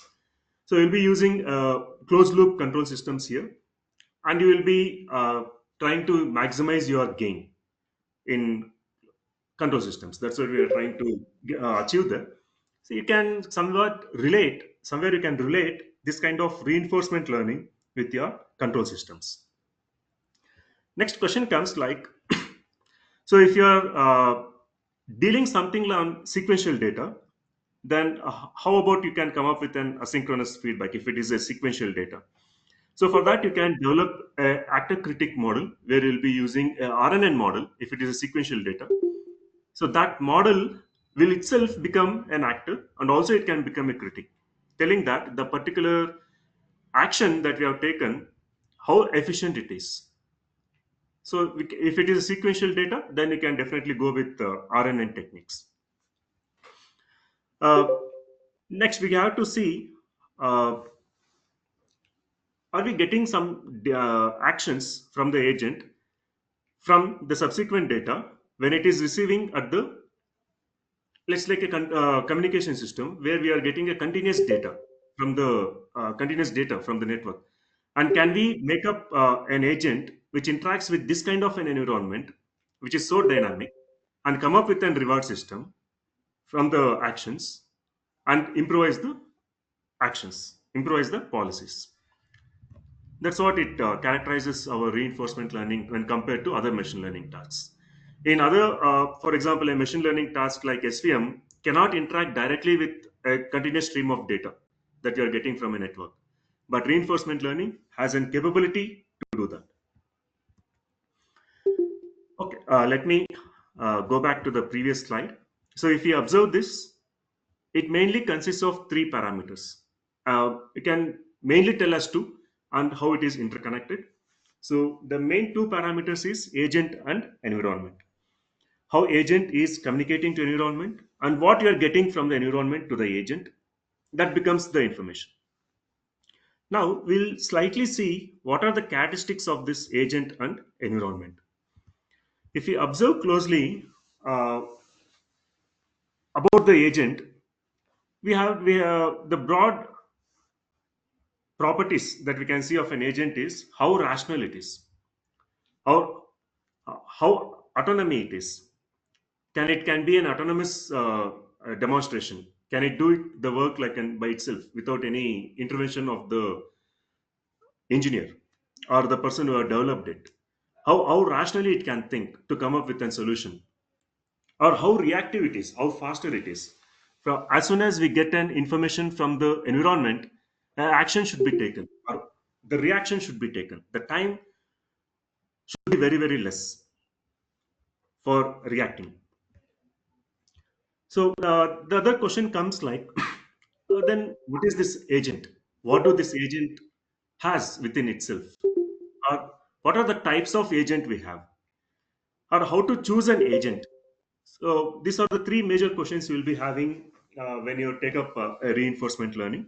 So the three questions you can have it in your mind. In the next few slides, I'll try to answer your questions like what is an agent, what are the types of agent, and how to choose an agent. Okay, we'll see a little bit about, since we have seen something about agent, now we'll see something about environment. So these are the properties of environment. So if I take a simple environment, so I understand that you will be having some sort of doubts now. What is agent? What is environment? Kindly bear with me for a few more slides, then you will be having a clear idea on what is environment. Okay, first we'll see what are the properties of an environment. So first we'll be having to see how observable it is, whether the environment is fully observable or it is partially observable. So if you want me to give an real-time example of this kind of environment, to understand this, I'm just giving an broader example like autonomous driving vehicle. So if you ask me how do autonomous driving vehicle have this as an environment interaction, okay? So this in this example, the autonomous driving vehicle becomes our agent, and the environment is our road. So in this scenario, in this situation, the observability is the road visibility. Whether the road is fully visible or it is partially visible. You can ask me doubt how it becomes partially visible when road is already laid. Okay, there can be some sort of fog, or there can be a dim light, or it can be some sort of turnings where we can't see the future part of the road. These are some of the situations of observability, being fully observable or partially observable. I hope now it's a little bit getting clear for you. So whenever we are discussing, you think about that. Whenever you're not clear with agent environment scenario, we can think about a autonomous driving vehicle where we have only a taxi, and the passenger has got into the taxi and he has given the destination, and the taxi is moving by its own. So if that scenario is in the mind, we can start with this discussion. So determinism, like how deterministic our road is, or it is not so deterministic, it's a probabilistic or stochastic. How dynamic the road is changing. If you ask me how the road can change, road is not changing actually. The traffic can change. That can be in certain situations. The static traffic is very static. If you have a traffic signal, okay, I'll be having countdown from 120 to 0. Till the time I'll be waiting. That is very static. Or the traffic signal can also become dynamic when there is a some emergency vehicle moving next to me. Then suddenly, when abruptly the red signal from 120 of going to 0, sometime it may have to be interrupted because of an emergency vehicle that is coming to us. At that time, it becomes dynamic. And also, I want to know whether the road is discrete or continuous. And also, we have to know whether I'm the only agent, I'm the only autonomous driver taxi in the road, or there are other autonomous taxis in the road driving along with me. So this becomes a multi-agent scenario or a single agent scenario. So I hope I've made a little bit clear about the properties of environment. And now you can come back and see the agent. The question comes like, what is an agent? In the previous example of autonomous driving vehicle, the driving vehicle is an agent. So in this case, the type of the agent is a moving robot. You can take it as a moving agent. And how to choose an agent? That's not in our hands. Like all taxis can be an agents. How many agents you can choose? If a single person is moving it, you can choose only one agent. That is one car. If multiple people want to choose multiple cars, then it becomes a multi-agent scenario. Okay. Next comes about, let me go back to the previous slide and see. We have a fair idea about, at least a fair idea about an agent and environment. Now, by understanding the situation of autonomous taxi, the taxi is the agent and the road is the environment, or the external parameters, whichever comes along with road, like vehicles, co-drivers, and traffic signals, the whole environment, everything becomes my environment. The other important aspects here is the reward. What is the reward I'm going to get? If I do the work properly, what is the reward I'm going to get?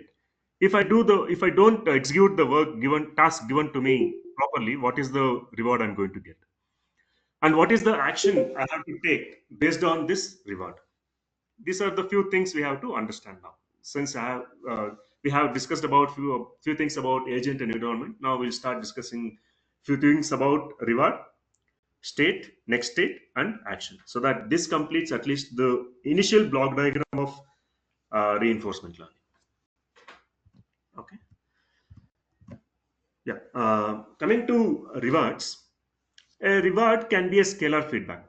So it can be like some integer value, some floating value, or some scalar value.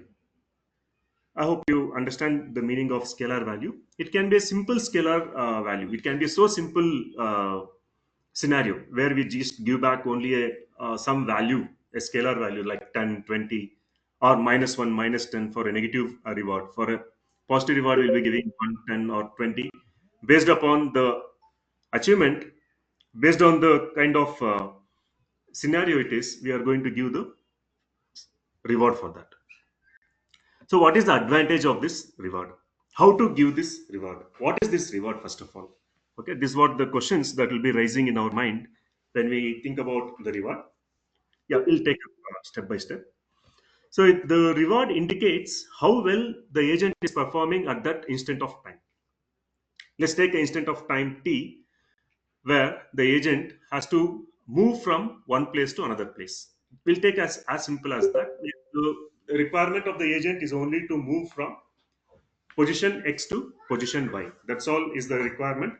And how well that particular agent is to perform that movement from position X to position Y itself can become a scenario. So this reward tells us how he moved from position A to position B. So here, by listening only to the understanding of movement, it's so easy. So we take as a robot which has to move from position A to position B, which is 10 meters ahead. Position A and position B are separated by 10 meters. Okay, when we think in this scenario, if we break it down, so the question comes like, if it is a humanoid robot and it has to move, what are the parameters we have to consider? So I will take that parameters on all those things little bit late. The requirement is only the robot has to move without falling. A humanoid robot has to balance itself, all its joints, and the humanoid robot has to move itself by balancing all its joints so that it never falls down. That's the requirement. That's all. If it is doing that, we can give a positive reward. If it is balancing itself and moving to 10 meters without any falling in between, without any disturbance in between, then definitely we can give a positive reward. If it is not able to do, if it is not able to move to 10 meters, then we'll give a negative reward. Okay. For now, we'll keep it as simple as that. Later, I will break it down. Like if it's able to move to 1 meter, if it is able to balance itself, how much reward we can give. If it is able to move for 1 meter, how much reward we can give. Or if it is capable of moving to 2 meters and it is not able to move further due to some obstacles, how much reward we can give. What are the steps we have to take? All those things we can discuss a little bit further. First, let me introduce you to the initial terminologies that will be used in reinforcement learning. So the agent's job is to only to maximize this reward. He has to get the maximum reward. So it tells me that if reward is maximum, then the agent has performed its task completely. Because of that, he has got his entire reward, and now he is capable of. It tells us that he is capable of performing this particular given task at that instant of time. So now, again, the question comes like, rewards can be of multiple phases, whether it's an initial reward or it can be a final reward. Yeah, if it is a final reward, then yeah, sure. Then I have to maximize the cumulative reward all together, put together for the entire task. What is the reward we are getting? We have to maximize the reward. Initially, we'll be proposing a hypothesis for that. If my hypothesis is working good, then I should get the maximum reward. Okay. Now, since we have discussed little bit about reward, now let me little bit take about this action. So I'll go back to the diagram again, telling that. So we have discussed something about agent. Agent is the person who is interacting with environment. So he's performing a sort of, he's taking a sort of action to interact with the environment, and he is getting some amount of reward for that. Based on this reward, we are going to move from a particular state to next state.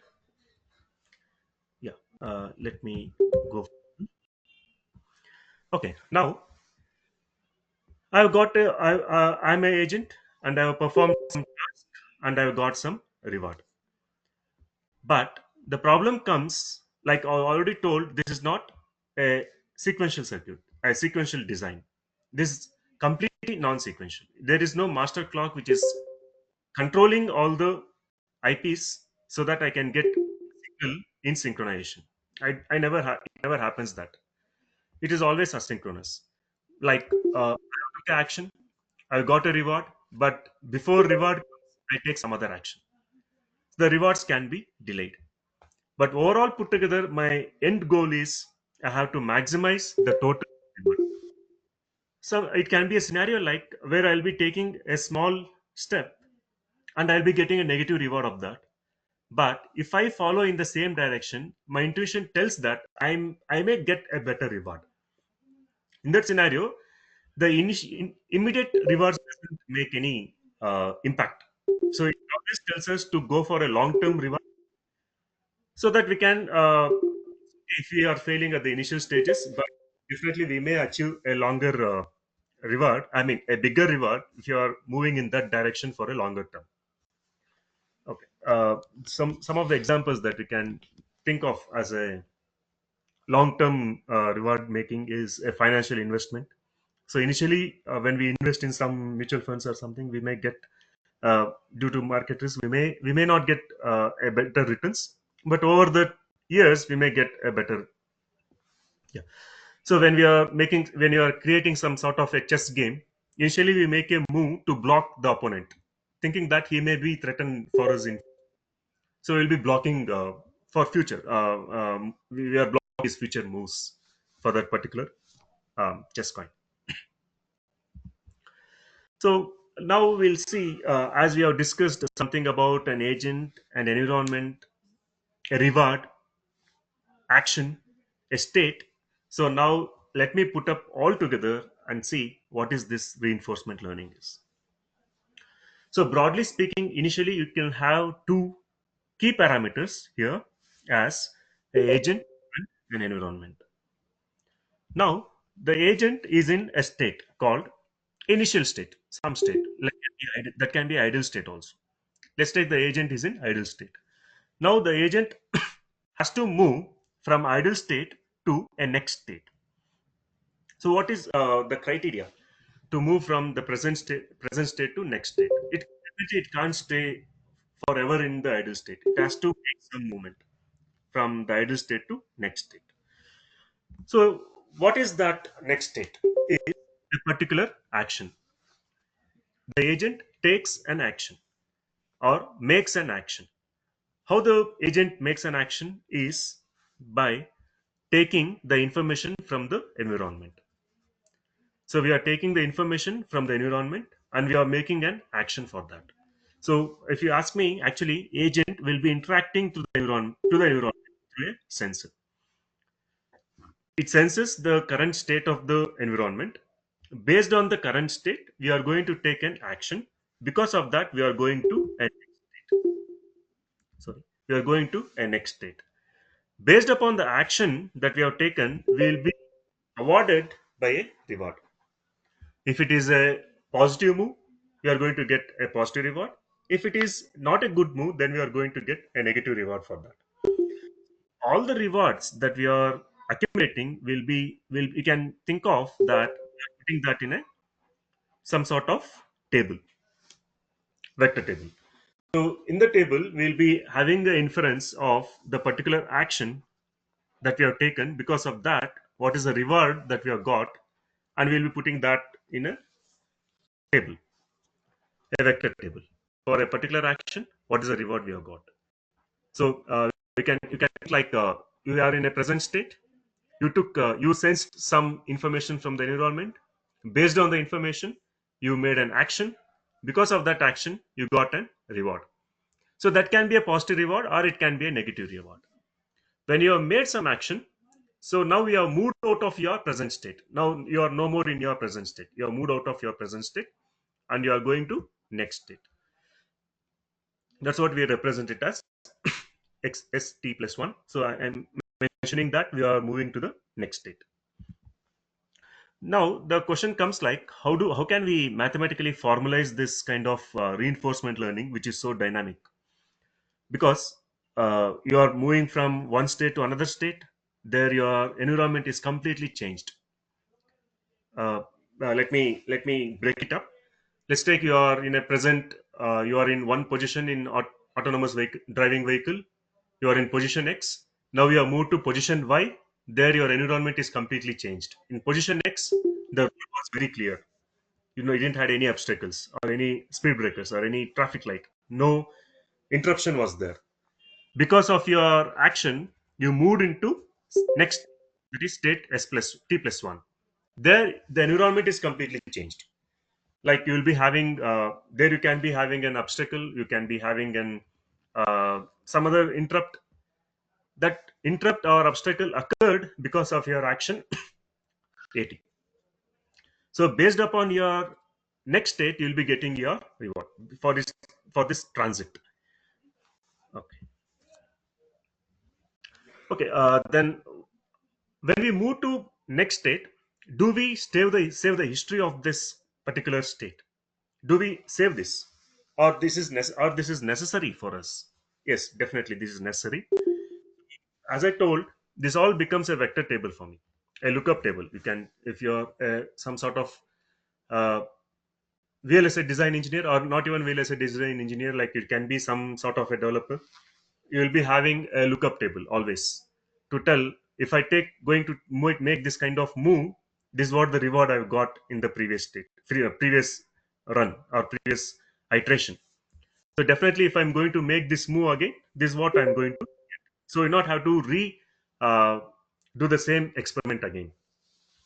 So the history is the sequence of observations, its actions, and its what is the reward that we have got from the for that particular observation. Sorry, the reward that we have got for that particular action. So all put together will be, let's, if I am taking it as observation for first instance, and I'm going to make an action for that particular instance one, then I'm going to get the reward of that particular instance, and based on that, I'm going to change my action next time. So we are going to make a history table where we'll be having all the observations, actions, and rewards.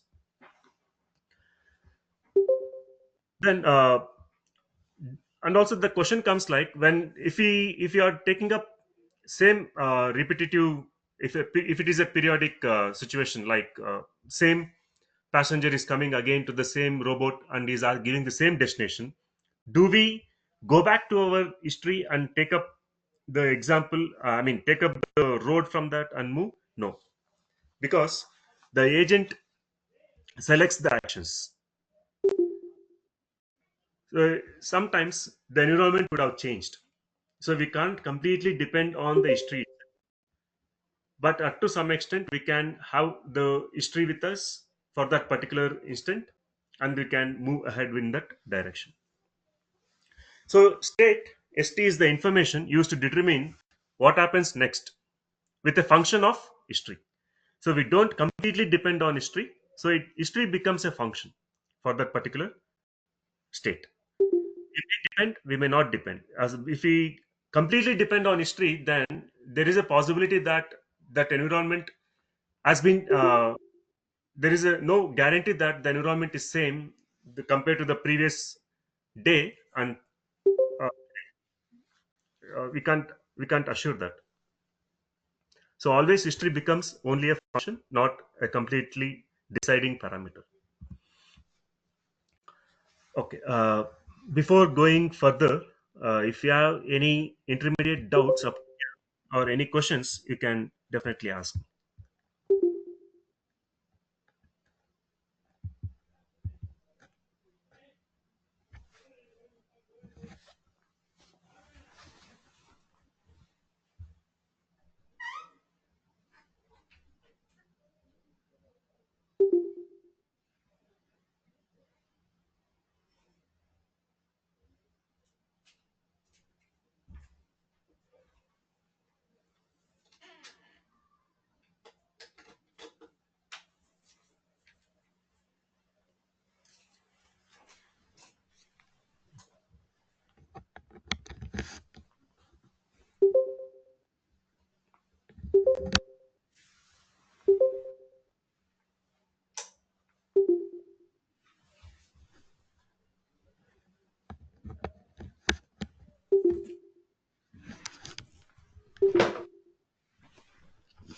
Uh, okay, then let me continue.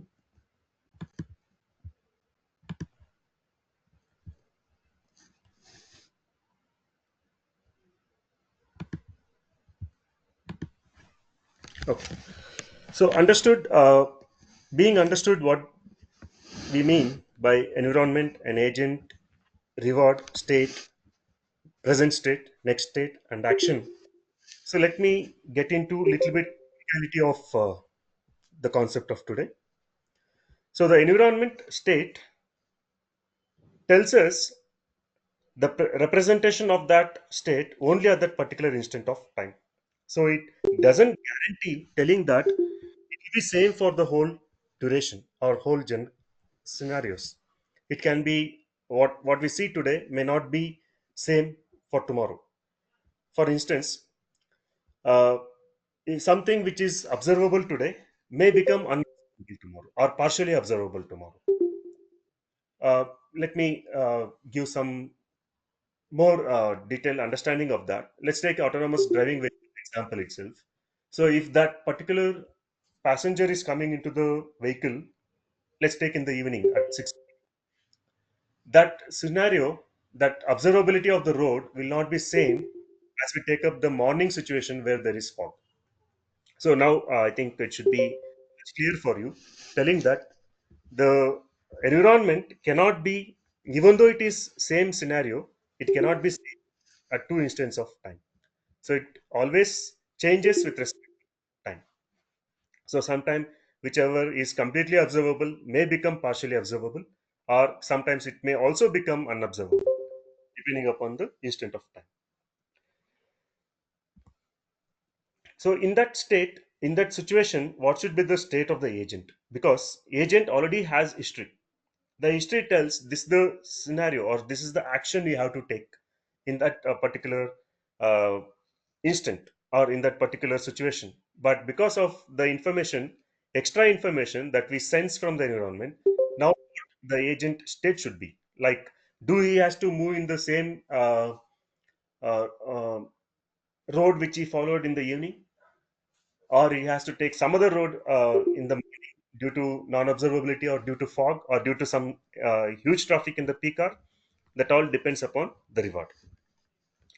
So that reward also gives us the state information, and also the, yeah, state information can be a time information also for now. So in that situation, at that particular instant of time, if it is from a non-peak hours duration, this, if the environment is observed, we can definitely take this history and go with this whatever scenario or whatever direction we have followed in the previous instant. If environment is changed, then definitely we also have to adapt according to the situation.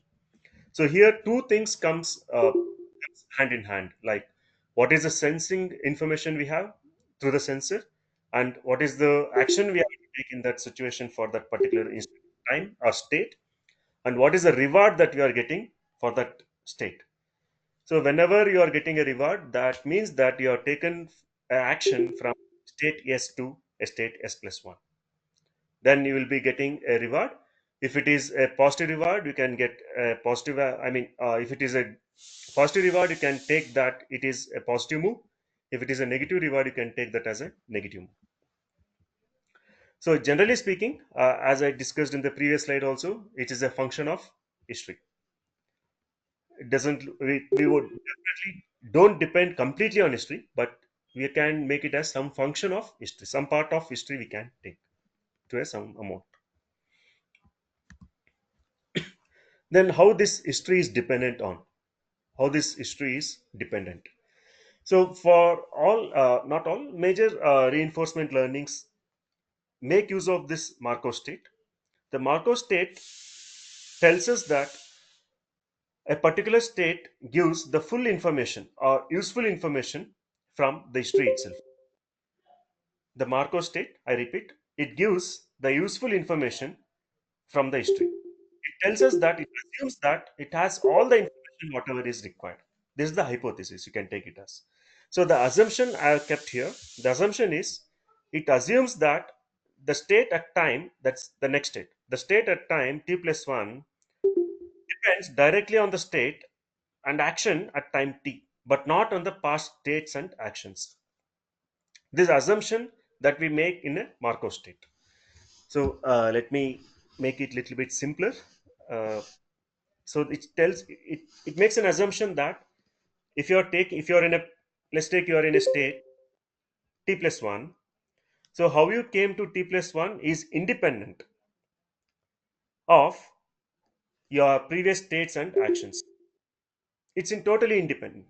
So you are making a move based on only the present scenario. That's all. Based on that, you will be getting a reward, and that reward will be stored in lookup table, and then you can make lookup table analysis telling that okay, these are the paths we have to avoid in next moment or next scenario or next day. That's all you can make. But we clearly tell that it doesn't depend on past states and actions. But information is stored in history.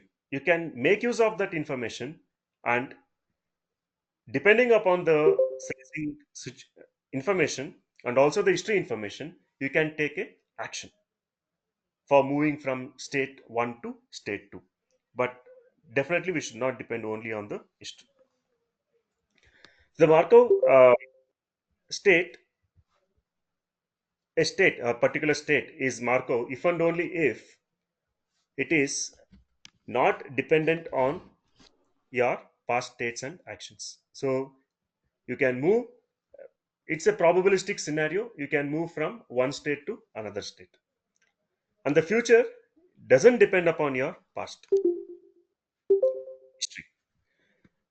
And also it states very clearly that the state is sufficient statistics for the future. Yeah.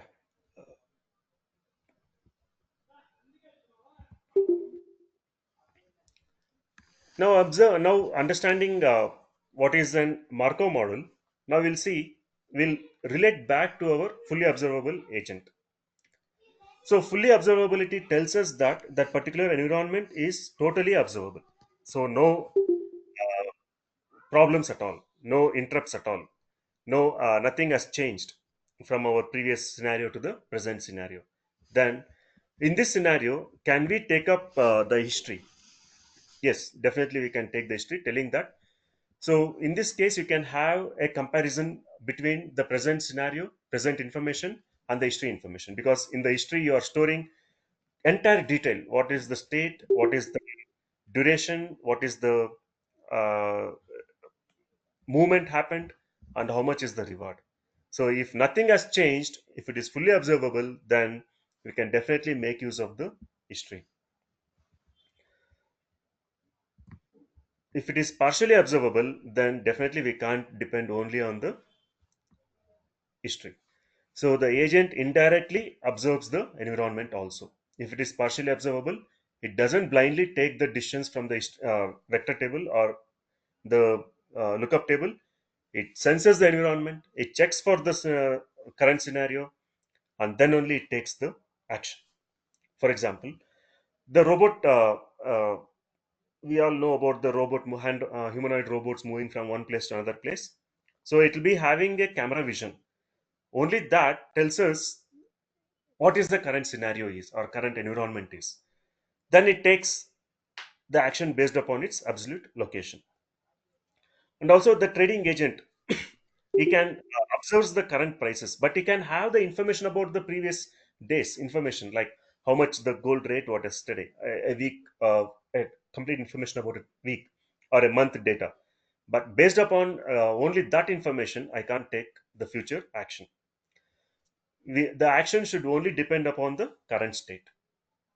Not only on the current state, but we also take some amount of history from the previous information and look at the current environment, and then we'll take the action.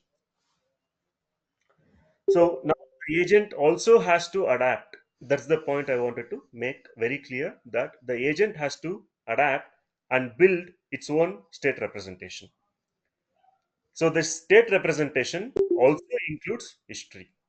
So history is there, but we don't depend only on the history, but we make use of history, we learn from history, and we'll take the actions based upon the history.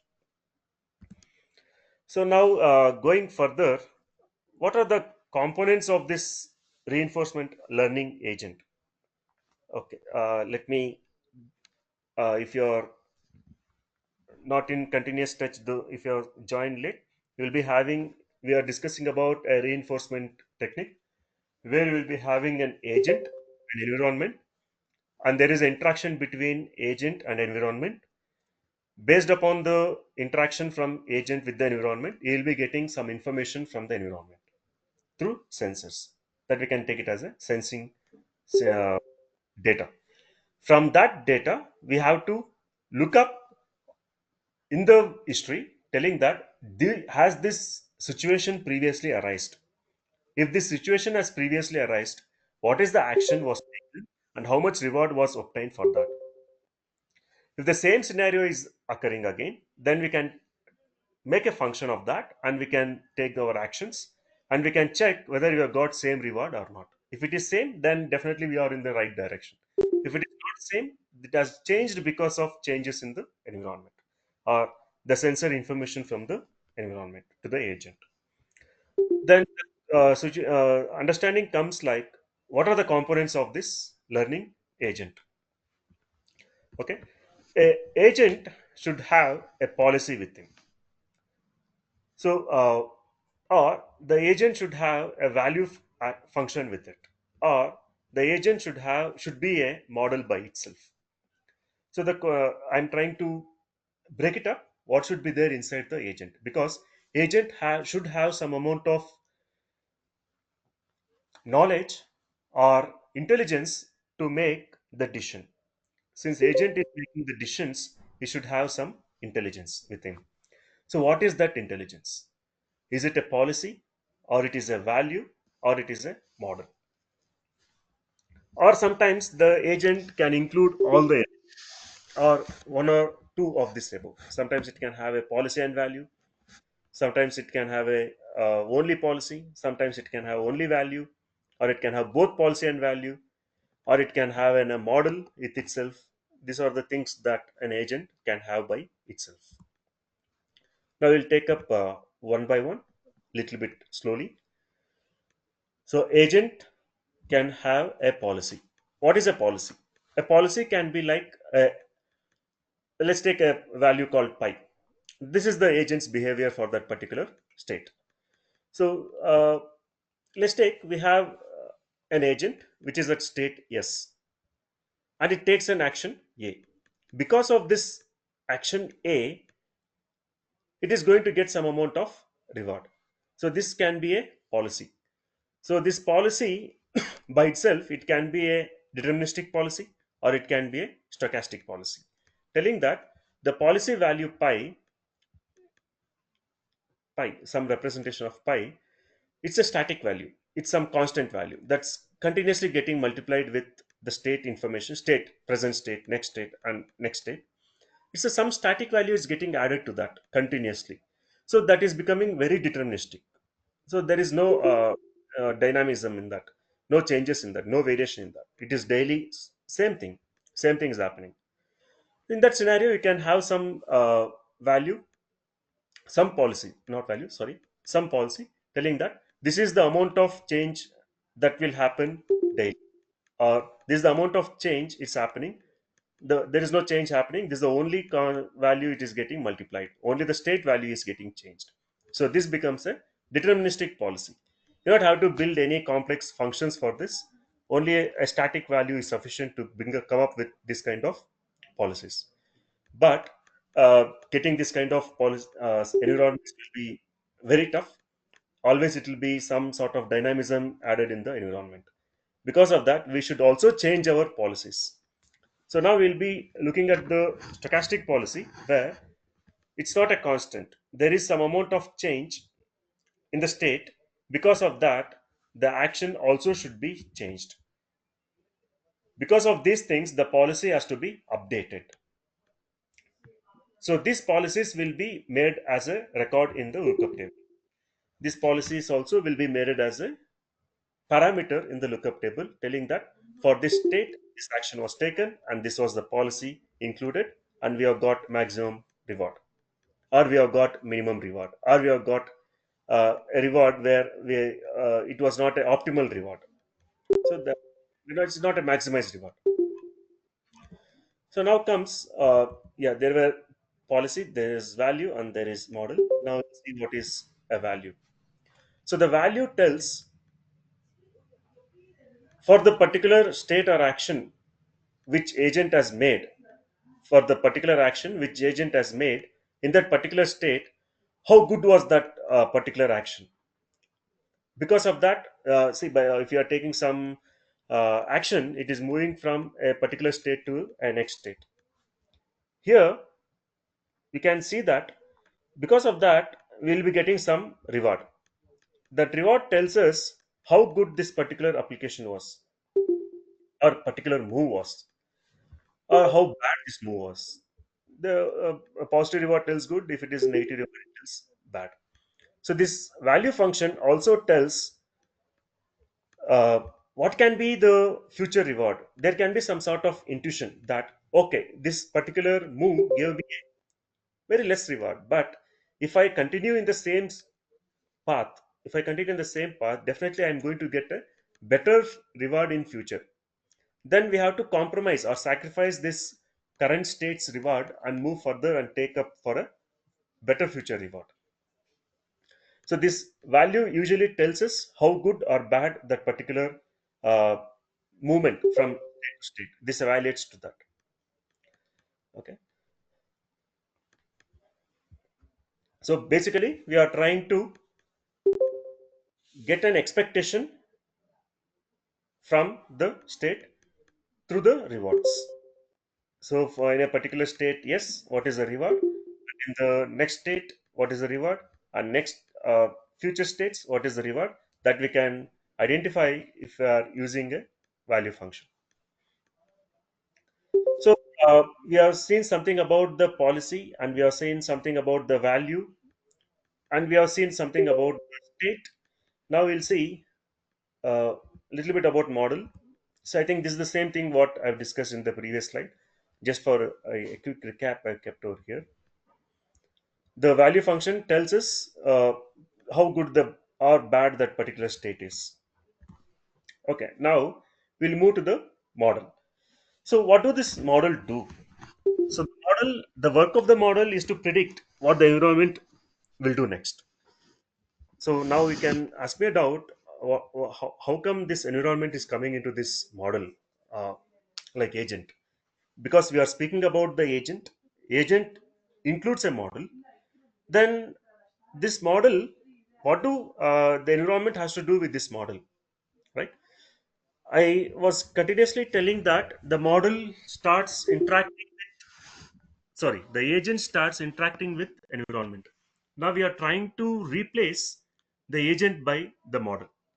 Okay, in the coming slides I'll be replacing this model by actor critic model, where you'll be having two models. Like if you are developing a CNN or RNN, I'll be having two CNNs, like uh, GAN models, where you'll be having the generator and discriminator. Here also we can have an actor and critic. The actor takes an action, and the critic tells how better that action was. I think that I will introduce at the end of this session. So we can see the model predicts what the environment will do next. So it explains us that a model has took a particular action, and because of that it has made a movement. Because of that it has went to the next state.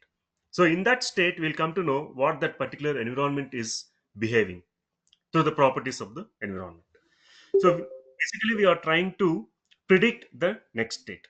Because of that next state, what is the amount of reward that we are going to get, that we are predicting at the previous stage itself. So the question comes like, how do we predict a next state and next reward? Yeah, you can develop a simple machine learning model where you have a regression analysis, and you also have a lookup table. This lookup table you can use it for predicting the next state and also the next reward. Okay, let me give you a scenario like you are in autonomous vehicle on a road, and the road also has a footpath.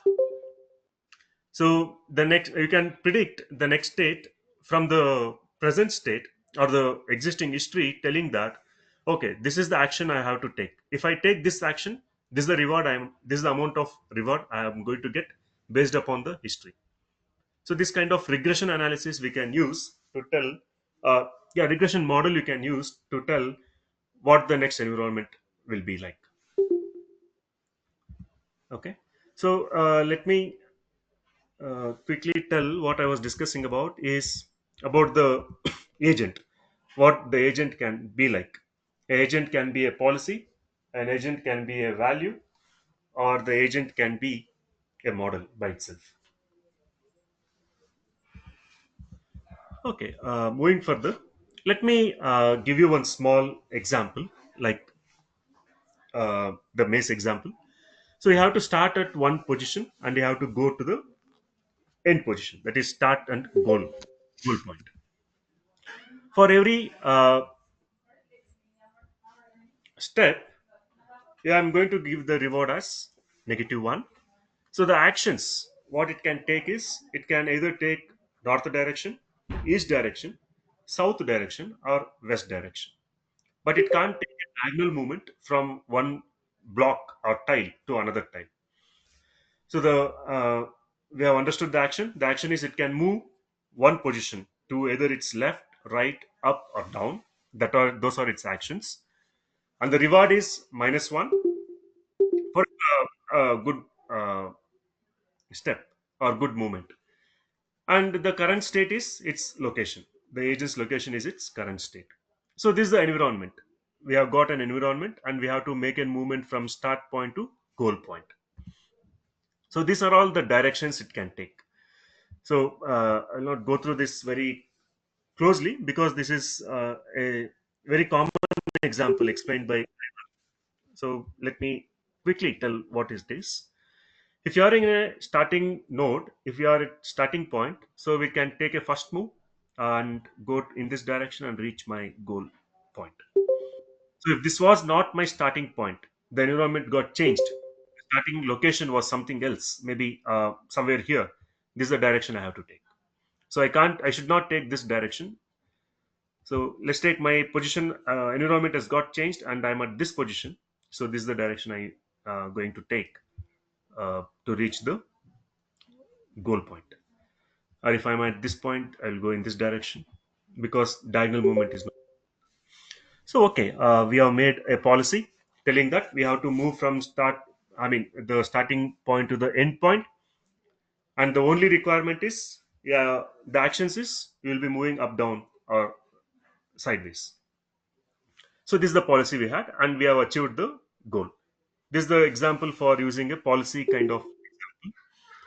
Next, we can see what is a value kind of example, telling that. So if you are at a goal point, we tell that if you have reached -1, we have reached the goal point.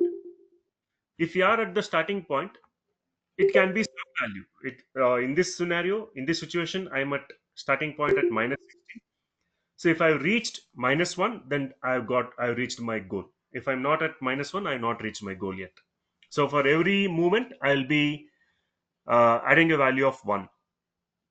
Okay. We are going to add a value of 1 at every movement.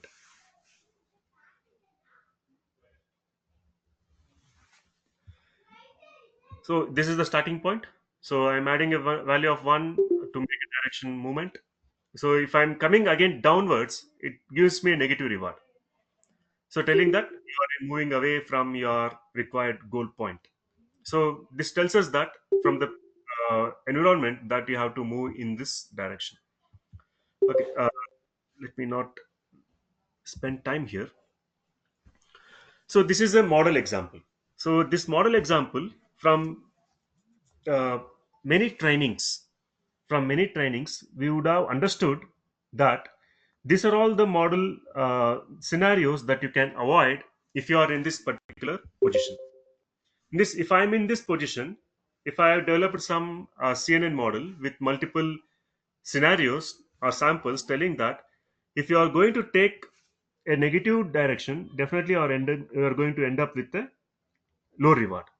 So then, in a model-based systems, we not have to take the path downwards. We'll be having our path declared very clearly. These are all the directions you can take to reach your goal. So initially, the agent can have a model. Maybe may not be a correct model. Maybe having an model which has been trained with less number of parameters, or an imperfect model which has not been trained, which has not been performing well in all scenarios. You can have that kind of imperfect model. So based upon the reward and actions we take, we can make this model as a more better model. So so you can think like what are these rewards are. So it can be a positive reward for a positive move. It can be a negative reward. It can be a dense reward, telling that for this the amount of reward that you are going to get at the end, or this is the amount of reward. You can split up the rewards, telling that okay, if you have completed so much amount of work, you can this is the amount of reward you are going to get.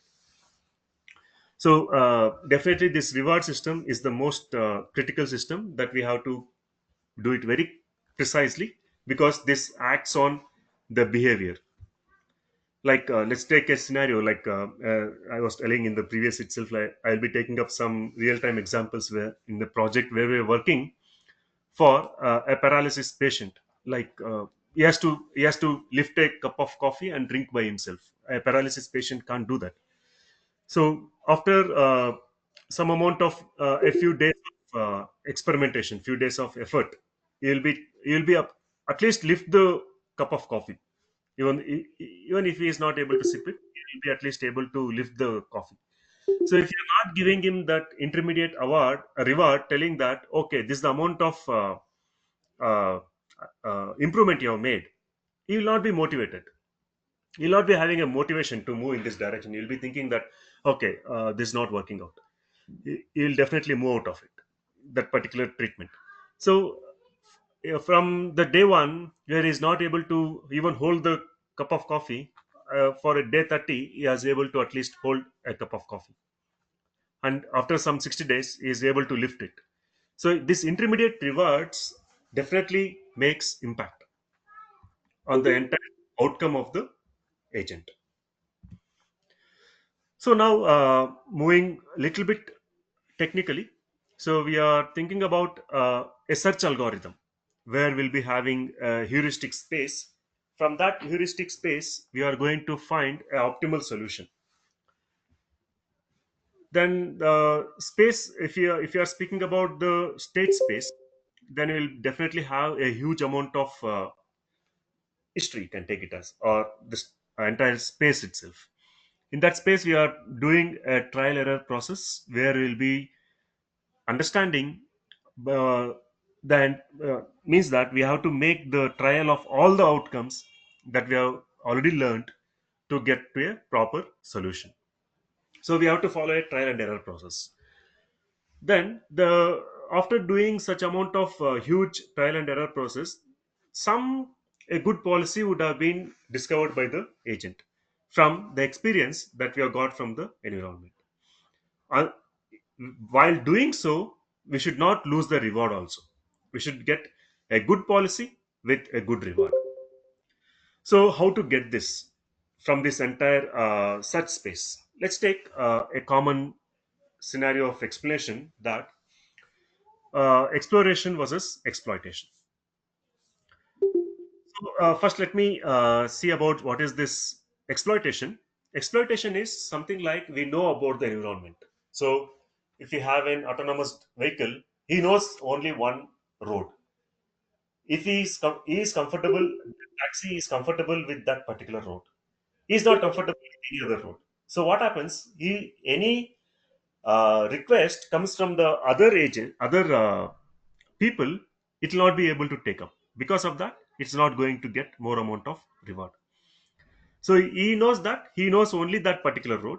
If he is getting any passenger in that particular road, then he can maximize, utilize it to the maximum, and he can get maximum reward. So that is the advantage of having exploitation of that complete environment. We know that particular environment. We have a complete information of that environment, so we not have to worry about that reward. We know that we are going to get maximum, but because of that, you are losing many passengers. Many of them are not opting us because we don't know other environments, other roads.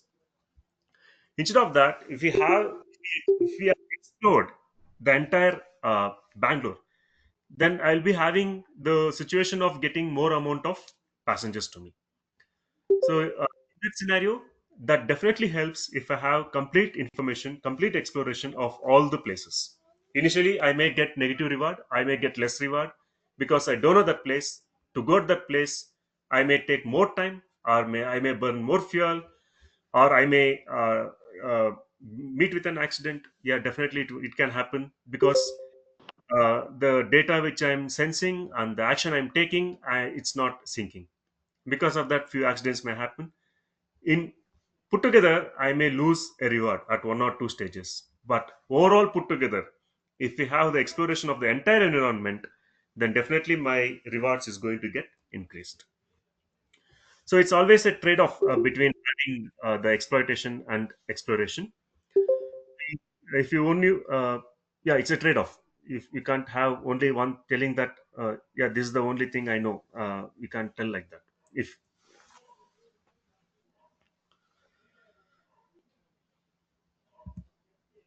okay, now characterizing these agents. So we have been little bit about discussing about the agents now. So to put together as a recap of the agents, the agent can be a value based, policy based, or actor critic based. If it is actor critic based, it will be having both value and also policy. If you are combining both, then it become a actor critic based reinforcement learning agents. So let me put it back again. So a agent can be a value based. In that case, you'll be having a value function. Agent can be a policy based, then you'll be having a policy set of policies within, or the agent can be a actor critic based, where you're having a policy and also an value. So the agent can also be a model based, where the model can be like a CNN model or a ML model by itself, which is interacting with the environment and then taking the information from the environment, processing the information, and taking an action to move to the next state. Or it can entirely be model. So we don't have a model in that. We have only set of policies which has to be followed to maximize our reward. That's all. Or it can be only a value kind of thing where we have only set of numerical values, and we have to get move in that particular direction to achieve maximum rewards. Yeah, these are all some of the characteristics of an agent. So just we have given a taxonomy for this. So this can be, if you ask me which is the best one, it depends. We can't tell a straightforward answer for that. So without understanding the kind of environment, if you that's why we can't tell a particular model as a best one without understanding the environment. If you know some amount of information, if you have some amount of information about the model, sorry, about the environment, then you can tell, okay, this can be the better agent at this particular environment. And also we can't completely depend on that because environment can be dynamic. Okay. Now coming a little bit about Markov decision process. So since we have discussed about the Markov property previously, telling the current state completely depends upon the current state of the world only. It doesn't depend upon the previous history or previous states. Then how it is defined like? Okay, it is defined as it should have all set of possible states, information about all possible information states, and also all possible actions. If you take this kind of if this is the state, this is the action we have to go in, this is the action we have to take. Because of that, this is the amount of reward that you are going to get because of this particular state and action. And what is the transition probability? That if you are in a present state, if you are taking this kind of action and you got this amount of reward, so by looking at the reward itself you can take this was a better move or a wrong move in the next state. Okay, so this probability of transition gets distributed over the given amount of state action pace. Okay, because of that, if it is not a good move, then you can have a discount factor there. Okay, this was not a proper move, so if next time I'm coming to this state, this is the amount of discount I have to make. And it can be like a negative one, a negative what do you call, reward for that particular move. So discuss about this MDP. So the objective is to maximize the cumulative discounted reward. Even after getting the discounts, we should get the maximum reward. That's the only objective that we have to take away from this MDP. Okay. So how to get this policy? How to get this policy is from the defined MDP. We will be having a plan. So from this specified MDP, MDP stands for Markov decision process. Okay. From this specified MDP, this is the amount of uh, plan. This is the kind of plan I have after interacting with it, with knowing its movements. So how dynamic the particular environment is. These are all the things we can discuss or think about as an environment, dynamics of the environment. As I told in the beginning itself, the environment can be a completely black box to us. So we are only taking the action depending upon the present state only. So it can be completely a black box without knowing anything. We are entering into the system and we are trying to identify what can be its particular state of actions. Okay, having discussed about the reinforcement learning, uh, like interaction of agent with environment as with a sensor and getting the information from the environment, taking an action based on the environment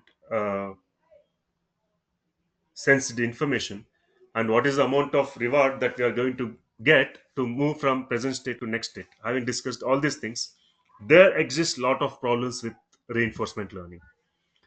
Okay, so what are the some sort of problems that we have in reinforcement learning is, first thing is, as I mentioned in the previous slide also, the environment is completely a box.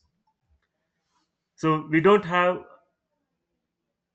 any like uh, if you ask me how it can be a black box but still how you can make it work, like, yeah, the environment is completely black box initially. So we'll be making some action, we'll be getting some reward. Based on that only we are updating the table. It can be a policy table or it can be a value table. Based on the accumulation of the rewards, we can take that the particular movement was a good movement or a bad movement. So initially, the environment is a black box. So we have to be patient, and patience should be there to test with multiple scenarios, multiple times, multiple trial and error durations of entire search space to get maximum reward. So when the agent starts interacting with the environment, he collects the rewards and improves its policies. So we have to dynamically change the policies also. So at the first stage, we will be having a sort of hypothesis. That hypothesis has to be changed dynamically to according to the dynamism of the environment. So this is the biggest problem of reinforcement learning. We don't have the initial information about the environment, and we don't have the mathematical model also of the environment. It's completely unknown to us. So now, if we go a little bit into the process, we have got some information about the, then definitely we can make some amount of a mathematical model of that environment. If we have done that, then the model starts interacting with the model, with the environment model, and starts making some amount of computations, and then make some amount of policies, and then based upon the rewards we can going to improve the policies. Okay, let me quickly recap whatever I was trying to discuss from the beginning of the session. Okay, we have a developed a model, and we have a policy, and we have generated some amount of samples. Now what we have to do is, a model can be something like this, like it can be a present state with fully connected layers. We are developing a CNN, a fully connected, not CNN, we are developing a fully connected neural network.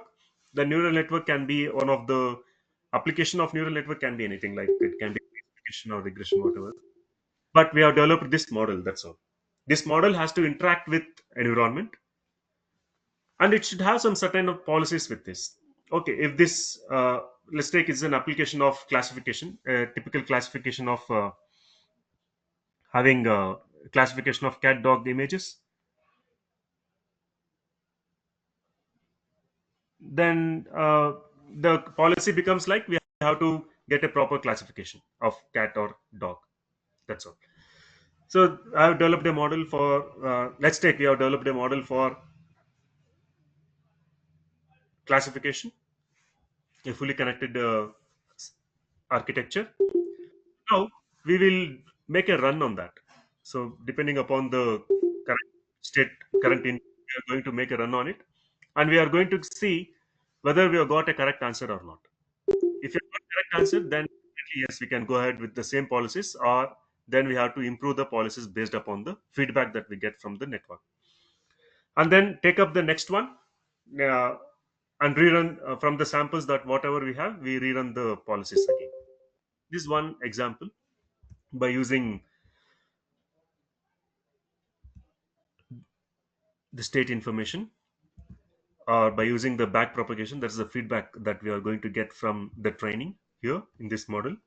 Or we can have a value based value function, where we'll be giving back the value, the maximum value. Here we are giving back the state information through the error back propagation, and here we are giving the maximum value of that particular state and action, a static value. Or it can be a policy, directly we are giving a policy to that, to improve the performance of the model. So this is a better version when compared to your only having a values or only having a policy. May not work all the cases.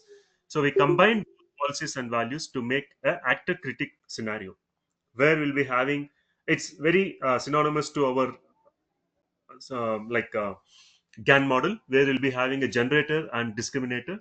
The generator generates the image, and discriminator tells that this generated image is a real image or a fake image. Similar method we are using, also using reinforcement learning to develop a model as a actor model and a critic model. The actor model is going to take an action, and the critic model is going to criticize the actor action based upon the by giving a reward. If it was a good action, the critic is going to give a positive reward, or it's going to give a negative reward. So this is the some comparison chart to tell which policy may work for particular application. Okay. So if you have fewer samples, I made only comparison with fewer and more samples. If you have fewer samples, then model-based shallow reinforcement learning works better than deep learning models. If the samples are more, then we can go for uh, policy gradient algorithms, on policy actor critic, or on policy to policy gradient algorithms, or evolutionary gradient, sorry, evolutionary or gradient free algorithms, where bio-inspired algorithms, we can think of like one of the evolutionary algorithms to come up with a better solution. If you have a lot of samples, if you don't have more samples, then definitely we'll be like shallow models. So in actor critic also we have certain problems. Like initially we don't know what are the best values or critic. I mean, what are the best policies we have to follow. So it's a continuous iterative process. The actor decides on an action to take, and the critic tells how good that particular action was. That and the also it also elevates on the state action pace, generating the generated by the policy. Through that, some policy will take some action, and the critic always tells us that whether this policy was a good policy or a negative policy, or not a good policy. Okay, so these are the some of the references and links. You have YouTube link also for something, and you have an entire course on this reinforcement learning, free of cost. You can take that course, and I'll be showing some course demo where you can take up the course. Like if you don't have any peer coding expertise in reinforcement learning, you can definitely go with a simple uh, course in MATLAB. You not have to have any prerequisites on that. So you can just type it as reinforcement learning mathworks. So you have. I'm not endorsing for MATLAB here. It's only since it's a free. You can you can use that. You not have to have any recent versions or installed in your PC also.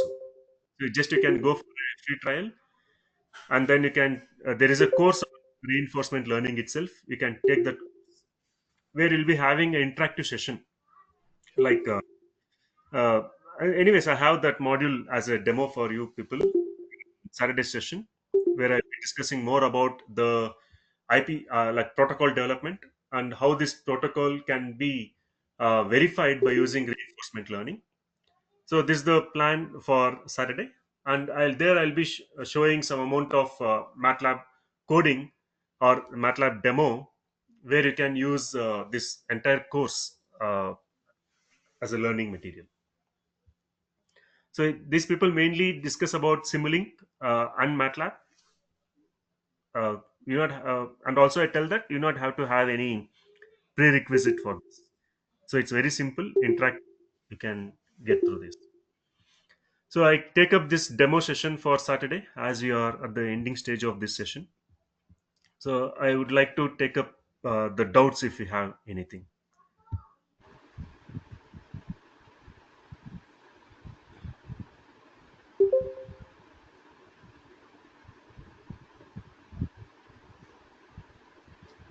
Right. Any questions from audience participant side?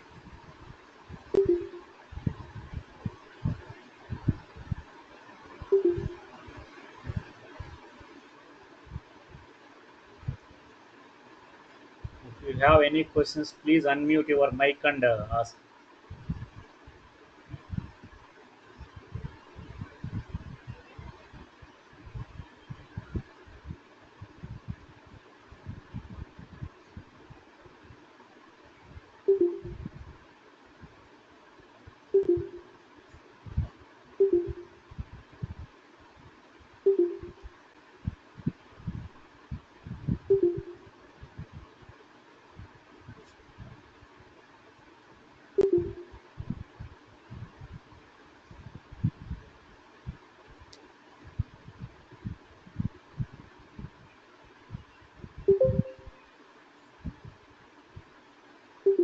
Okay, Ravindranath sir, seems no questions from participant side.